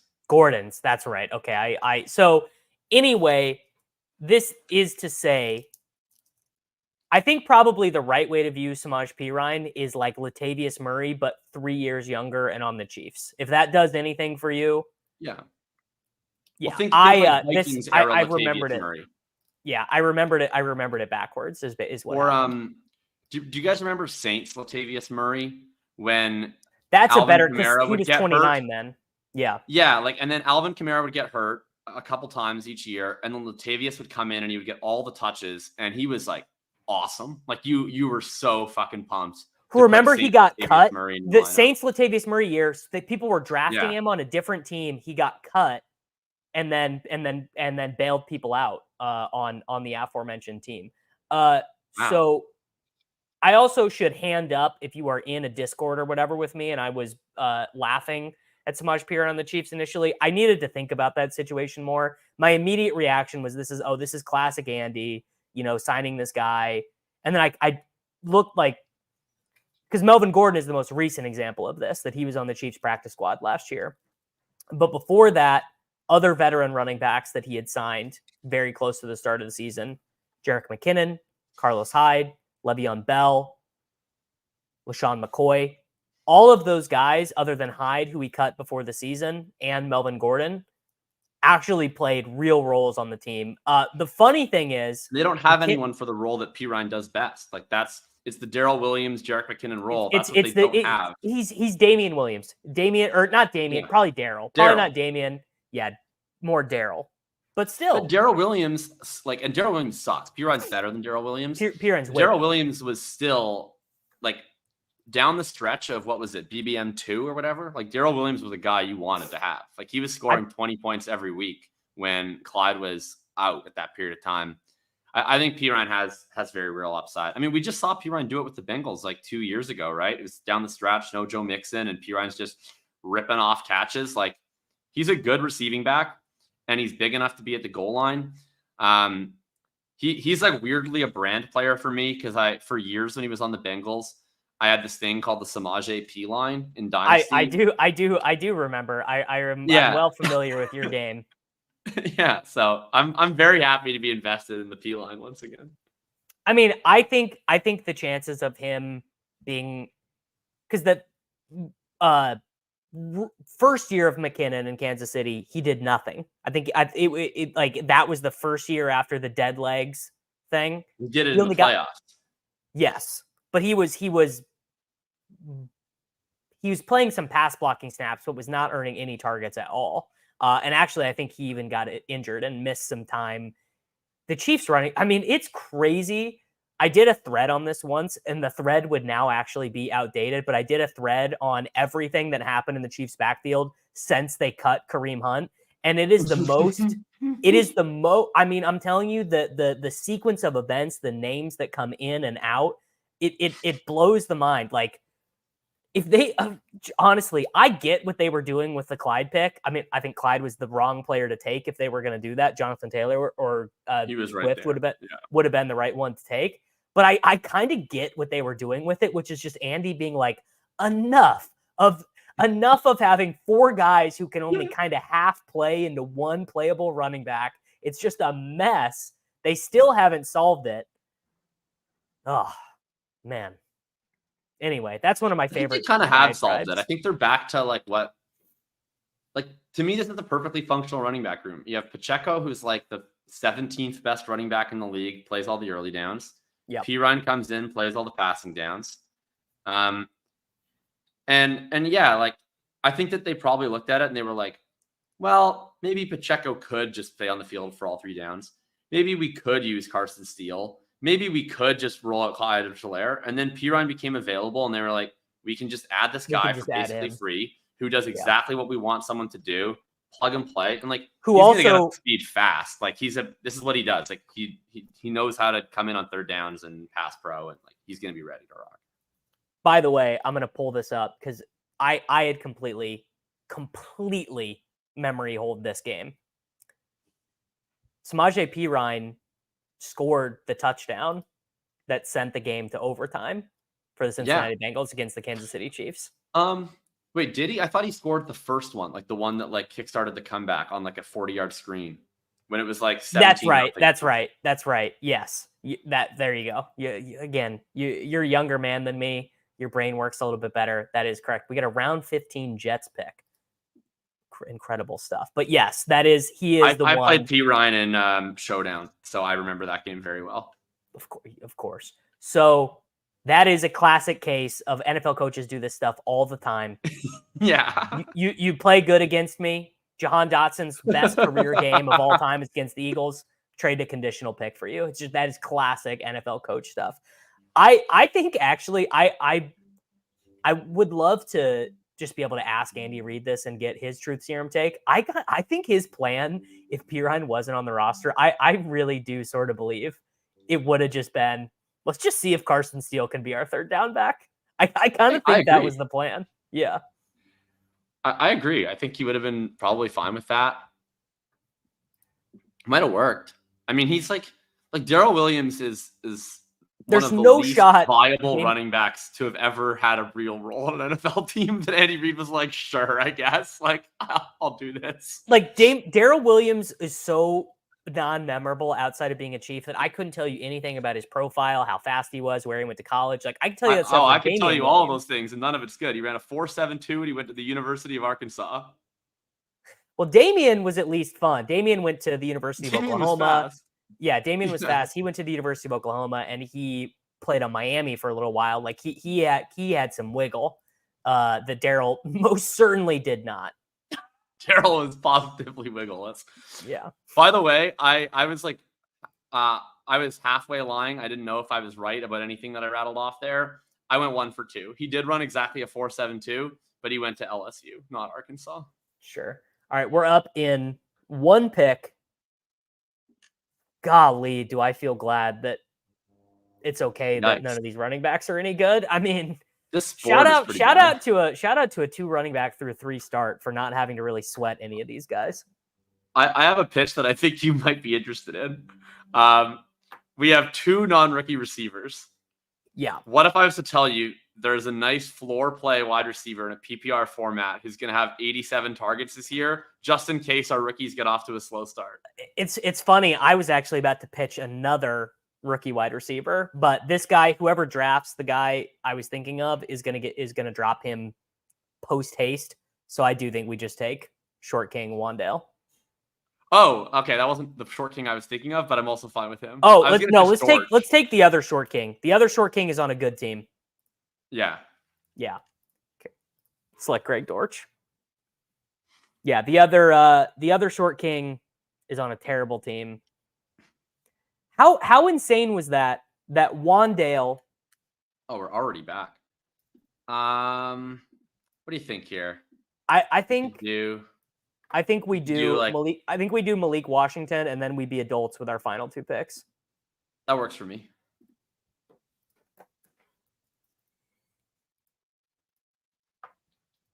People say don't take rookie wide receivers in managed, to which I say, wait, who says that? People that are bad at managed? The chat. I don't know. They're just kind of people generally. There's this interesting blog that you might find worthy of consideration. It's called Stealing Signals. They've done a lot of work on. It's an interesting read. Yeah. Although I would defy anyone to say they're okay. This is very lazy of me. Lou literally did make a Dortch clip, and I just have not uploaded it to StreamYard. But there is a Dortch clip. Yeah, I would defy anyone to say they've read every Stealing Signals post this offseason. I literally leave it open. Man. I leave it open in my Substack app, and I'm like, Dave, you're gonna read that. And then by the time I go back to read it, he's posted again. I'm waiting for the text when Ben says my wife left me because I've been writing too much on Stealing Signals. It makes me feel so inadequate. It is astounding how much this man writes. Truly one of one in the space. Yeah. Shout out to Ben Gretsch. I'm pretty sure this is only 80% confirmed, but if people are not doing much for their Saturday night, I'm pretty sure that I'm going to be drafting a main event with Ben tonight on his channel. So we'll get the updates on that on YouTube when it's necessary. But beautiful. I'll probably watch that. We've been planning it while I've been in this draft, so not sure on the time, but we'll figure that out. My 50-year-old father must be watching. He was floored when he drafted Worthy at the 804. That to me is so funny. The idea of because I have the channel metrics for this. I can see what age group of people are watching me, where do they live. One, there is a greater than 0% but less than 1% segment who does not live in the United States or Canada, to which I'm like, that seems bizarre. And then the other thing is that there is 10% or more of my viewers are over the age of 65, to which I say, welcome with open arms, but you must find what I say to be insane, to just be like, I don't get any of that.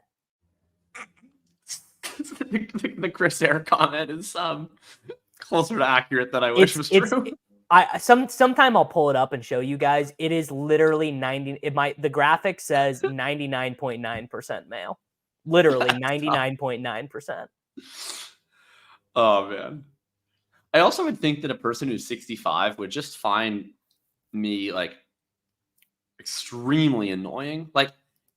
In terms of the stack cups of people who stream fantasy football drafts, I feel at least Sean Siegel, for instance, talks like a pretty normal person. Yeah. But you and I like pretty much exclusively talk in like internet memes and like so reference it's college so football not players. it, I don't it's think so anyone would enjoy listening to us if they're part of polite society. it's very irony poisoned. It's very mimetic. It's not like my wife obviously is home all the time while I'm streaming these, and she's like, I never have any fucking idea what you were saying. You were just always saying something that sounds like a foreign language to me. And I'm like, yeah, basically.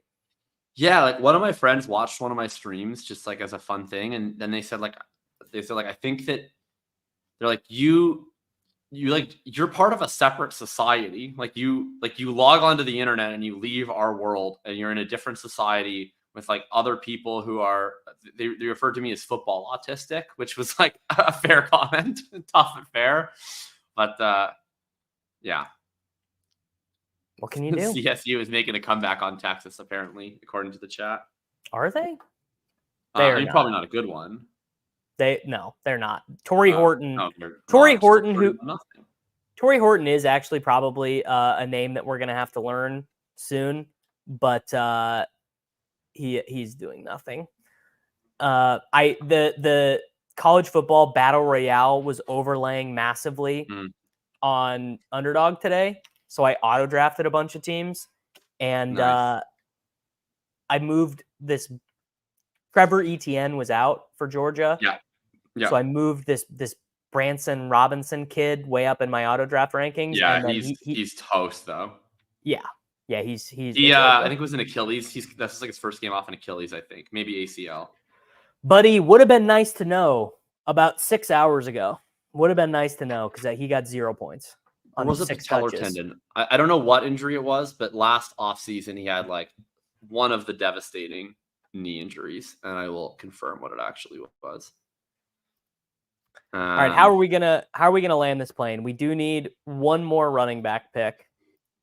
Oh, ruptured patella tendon. Yeah, that's what it was. That's a bad one. I don't know if I don't know if I can take Kendre Miller, honestly. I mean, I don't think there's any point, right? He's on IR for the first 4 weeks. We're gonna want to use that roster spot in a different way. I think we just like let him sit there on the waiver wire for 2-3 weeks and then we pick him up.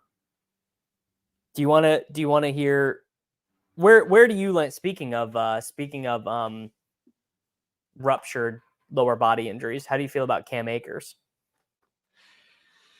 I mean, I'm open-minded to the idea. I think that we've seen enough of outside zone scheme Dameon Pierce to know that this isn't going to happen for him.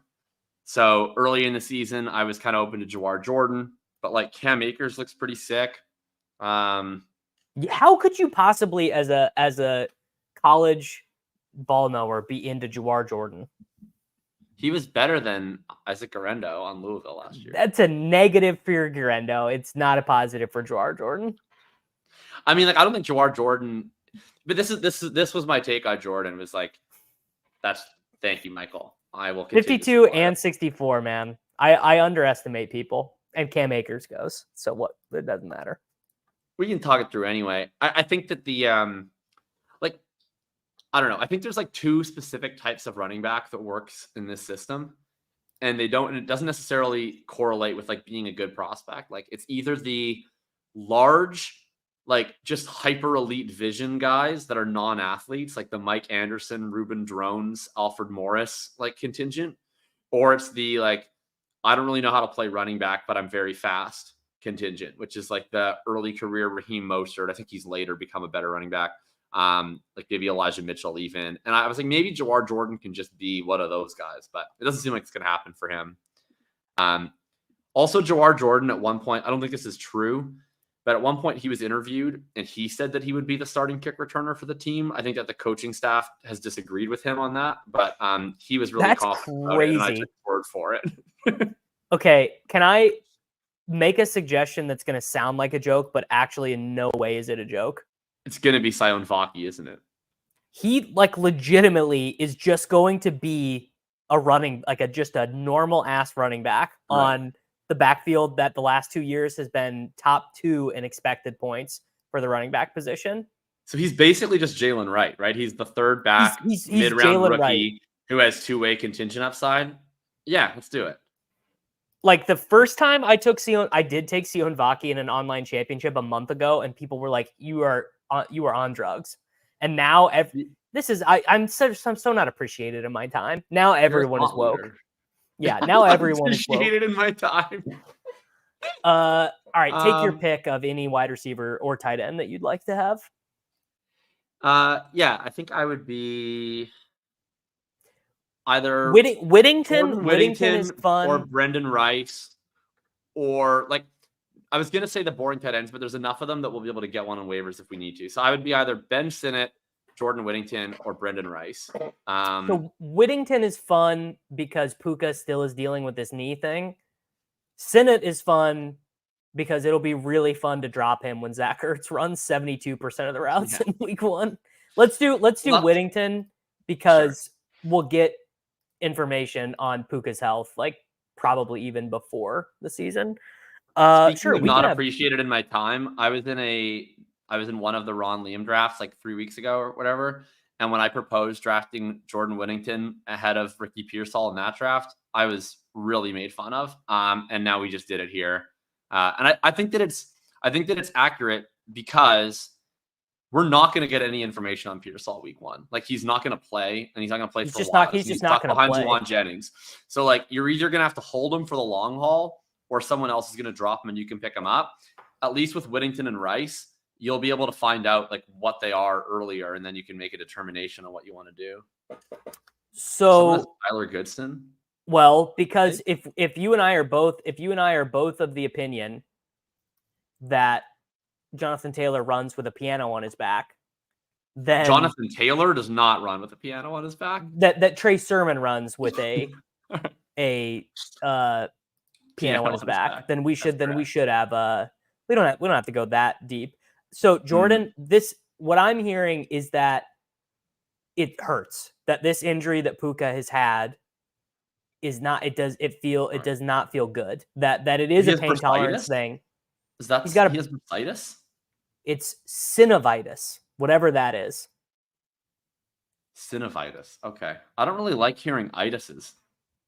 It is mostly, to my understanding, exactly what he just said. It's a pain tolerance thing, but it's hurting is what I'm saying. Is that he's feeling pain in this knee. I don't like that. Inflammation of the synovial joint in the knee. Yes, and this is the other thing, that because Puka was such a afterthought as a prospect, everyone forgets that he was hurt the whole time. But yes, he is practicing. I expect this is the first time I've been worried. I didn't know anything about this injury. All I had heard was like minor leg injury, but in my mind, it was an injury that he had and then he recovered from, and then he's fine. I don't like Greg Rosenthal management injury. Greg Rosenthal was at Rams camp and did a podcast with Silva and said he's fading Puka for Kupp not because of this. He just said because of the vibes. Like basically, like Cooper Kupp is the number 1 wide receiver. Well, that I heard, and that I didn't care about even slightly. I don't really care about big NFL media people that have. No, see, that's because you're showing young players. You're showing you don't know ball. Greg Rosenthal started Roto World. He's played fantasy football for a long time. Yeah, I just like, I don't know. I guess when it comes to fantasy takes, like if it's just like I like Kupp more than Puka, like it's like I'll just like I don't know. It's my job to come up with my own fantasy takes and fade other people's. So like if someone's just like I like Kupp because vibes, like I don't really find that to be overly persuasive. But if someone is like I didn't hear in that interview that it was like a chronic pain tolerance problem all year. No, like that's just what the Twitter doctors are saying, is that this is a painful. Do they know that? Like, when was this? Well, McVay said this inflammation of the synovial joint is what he said. And that's a painful injury. Yeah, I don't enjoy that. Yeah. And I think that this is right, honestly. Like, what if Nico Collins is just better than Puka Nacua? Yeah. I mean, I've had Nico and Waddle ranked like 12, 13 for a long time, so I have no problem with that take. Back to Tyler Goodson. This is the most create a player ass prospect of all time. I got nothing. He cost the Colts the division single-handedly. He was on the field for a 4th and 2 in the Saturday night game against the Texans. That's right. Yeah. And Jonathan Taylor had fractured a finger on his hand, so he couldn't play passing downs because he couldn't catch. He could still run, but he couldn't catch anymore. So they wanted to run this like immediate option play to the running back, and they couldn't put Taylor on the field. So Goodson had to come in on the field, and Minshew made like a pretty shitty throw that was kind of behind him, but was still like very easily catchable. And he stone dropped it. And if he catches that pass, the Colts are in the playoffs and they win the division for the first time since like, I think 2014. So this is like probably not rational, but I just think that a lot would have to break Goodson's way, because I think it's like hard for a coaching staff to look at a guy who played so little last year and then had like the single most detrimental play to our season and be like, I can't wait to have this guy on the field. Like, you're not going to put this guy out there in the clutch, because like everything aligned for him to be the guy on the most important play of our season, and he literally dropped the ball. And I just don't think they're going to want to put him in that position again. Like he cost us the playoffs. Like I know nothing about Tyler Goodson. I'm sure he's a good family man, but like I hold like personal animus towards Tyler Goodson in a way that's entirely toxic and unfair. I'm sure Shane Steichen has a little bit of that too. It would be unnatural. It'd be unnatural if he didn't. Okay.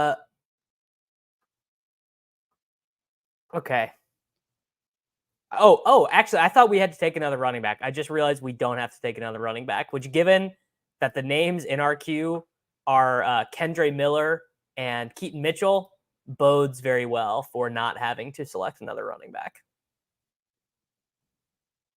Do you have a favorite kicker you like to chase? Same rules as FFPC, right? But the free looks. So yes, yeah. But the way that the free look works, though, right, is that we would have to, like, you can't. It's not really free, right? Because we have to put them in the starting lineup, and then if we want to take them out of the starting lineup, we have to cut someone else. We can't cut the kicker. I do not remember. That I actually don't remember.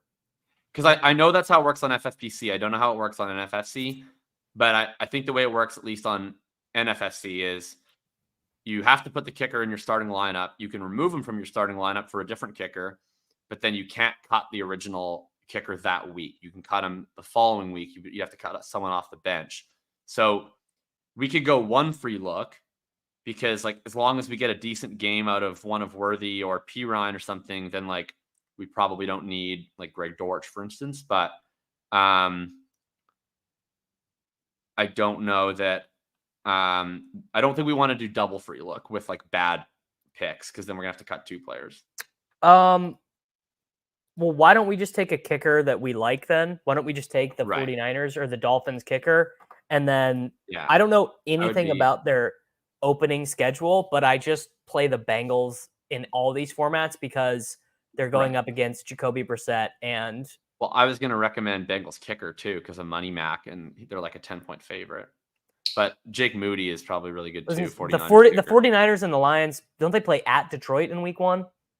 Yeah, 49ers kicker would be a great pick. Yeah, that is nutted. The Bengals defense just go. Yeah, but is Bears defense still there? Well, here, let me take the. No, Bengals kicker went. Bengals defense is still there. Okay. Not that it matters, because Brian Flores and the Minnesota Vikings also get to go against Daniel Jones in week 1. Oh, I like that. That is like Brian Flores, man. That is a mismatch. Brian Flores playing grocery baggers against Daniel Jones might be a mismatch, to be frank. Brian Flores is the most fun. I messed the matchups up. Brian Flores is such a fun player to. Oh, it's 49ers Jets. That's actually kind of a gross matchup, but that's fine. Whatever. Brian Flores is such a great defensive coordinator when he has playing against a bad quarterback, because he's just so disrespectful. Like, he's just like, Daniel Jones can do nothing to me. I'm rushing 8. Like, he's just running engage 8 like over and over again against Daniel Jones. Engage 8 is the most disrespectful play in football. If I see engage 8 ran once, it means that basically the defensive coordinator believes the opposing QB is a dullard. Yeah, that's correct. And Daniel Jones is a dullard, so.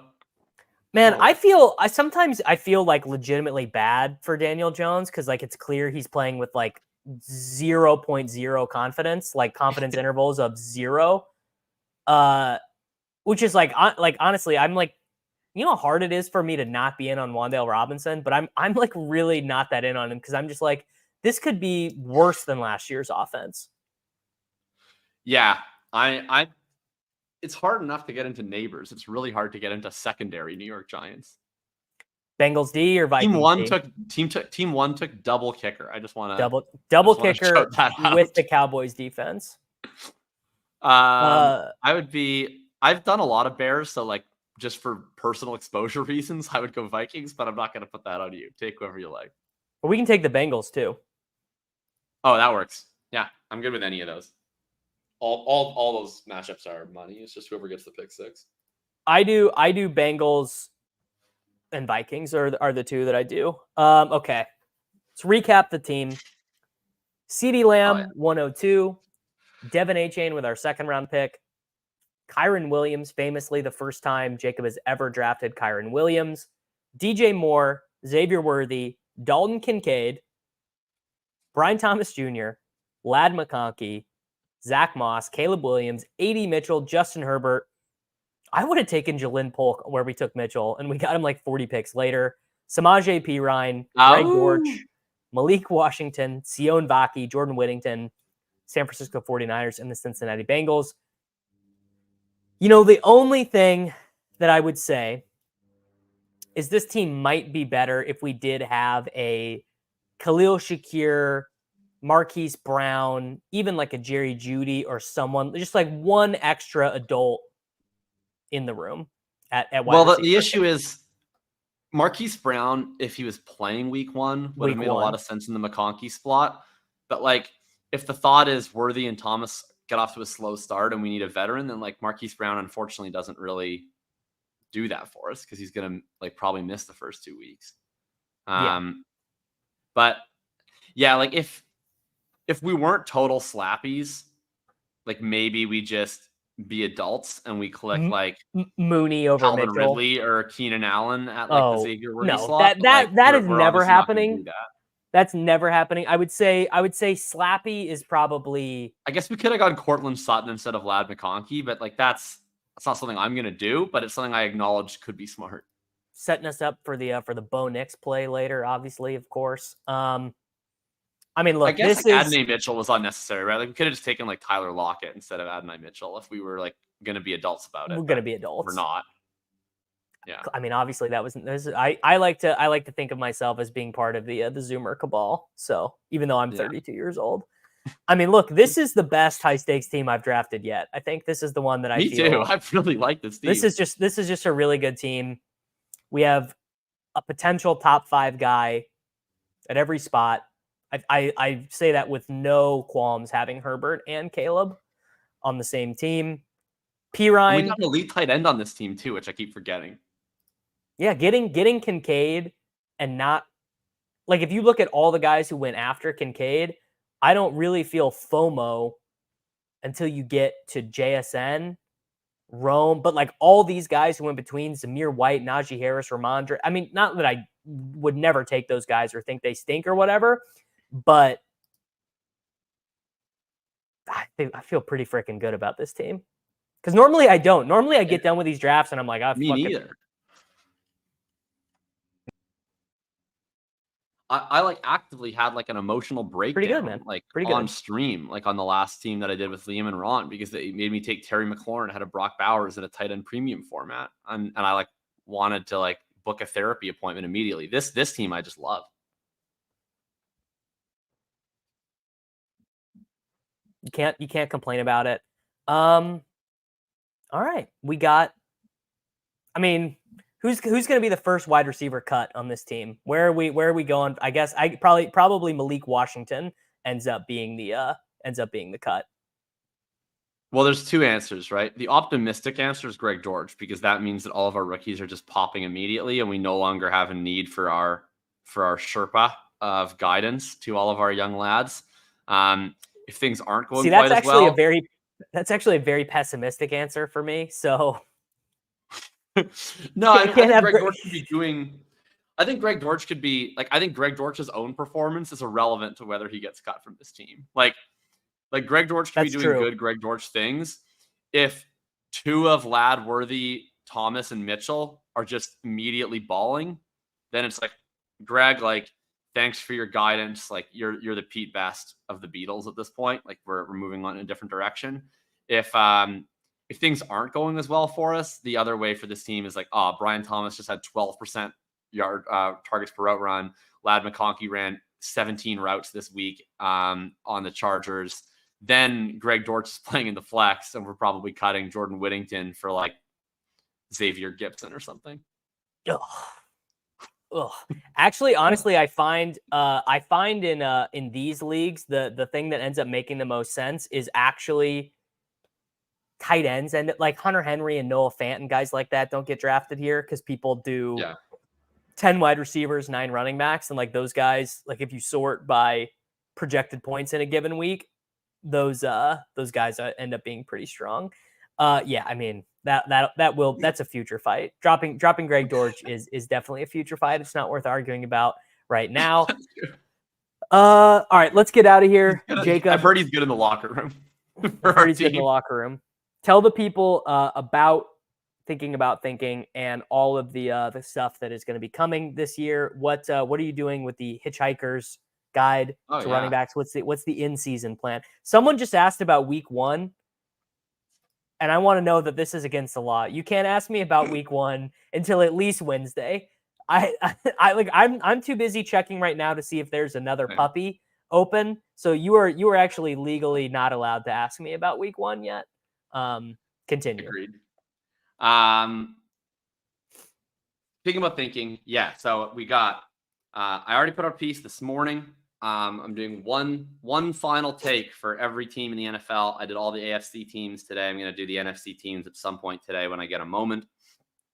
I will have my annual pre-season annotated running back tiers, which I think are pretty fun, where sort of every different dynasty running back into all of these different subsection categories have notes up on all of them.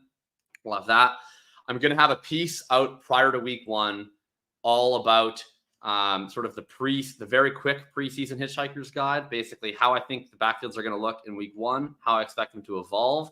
And then every week we're going to do the Hitchhiker's Guide the same way as last year. So I'll do a brief roundup of sort of any interesting usage trends that happen in the backfields, which will be every team in week 1 and get fewer. Talk about the impact of whatever injuries. And I'll usually try to focus on 1 or 2 players that just really caught my eye, do kind of a deep dive on their stats, on their film. And then I will do my sort of ranking of the different streamers, as I do at the bottom of every column, where I would value them in terms of what you pay for Dynasty, how I would appropriately start them in order for the following week, and all that good stuff. If people checked out the column last year, it's going to look basically the exact same. If you didn't, I would love to have you along for the ride. I do think it's probably the biggest value add, I would say, in season of thinking about thinking. If you're a person that drafts like me and you have to start some pretty gross running backs, it's going to go into quite a bit of detail and help you in a pretty actionable way. I don't have a ton of time in the middle of the season to read, but I do always make a conscious effort to read Jacob's stuff and about half of Stealing Signals before it's time for bed, because Stealing Signals is somehow like a 4-hour read that he writes in less than, I don't know how he does it. But it's so funny. And I appreciate that. First of all, means a lot, but it is very funny that like Ben serves 2 very interesting purposes in terms of my writing, which is 1, anytime I feel bad about being too long-winded, I just check out Stealing Signals and I immediately feel better about myself. And then anytime that I feel really good about myself for like doing a quick turnaround on a 6,000 word column, I feel much worse about myself after I see Ben is more quickly turned around to 15,000 word column. So it's a little bit of both with Mr. Gretsch. But yeah, it'll be fun stuff in season. And to the people that are, that's the other thing. To the people that wonder if I still do Dynasty content, the answer is yes. And I have a new Dynasty thing out on the Fantasy Points YouTube channel, starting a series called Dynasty 101. And I'm doing about 10 to 15 minute episodes every week on evergreen Dynasty theory content. If people want to check that out, that'll all be on the Dynasty Points YouTube channel and the Dynasty Points podcast feed. All right, there we go. Everyone, I'm getting out of here. If your drafts are coming up, patreon.com/DavisMattek. If they're not, if they're done, and you're like, fuck, who am I going to start? Who am I going to pick up on the waiver wire? Nothing is going to be nearly as in depth as Jacob and has been, but I promise you that our fantasy teams are going to be doing very well this year, assuming that we don't run bad. We are going to do very well this season. Make sure that you are liking the video. Make sure that you're subscribed to the channel. The comments really waver. Sometimes we'll get like 110 comments on one video because people remember the giveaway, and then sometimes they don't remember the giveaway. Guys, I literally have the best portfolio in Best Ball Mania 5, and you have the ability to win 5% of it. Comment on the video to enter the drawing. Like the video, subscribe to the channel, and I will be back with all of you guys tomorrow in some shape or form. We'll see what Underdog puts in the lobby. Maybe we'll be doing some battle royales, but I will see all of you then.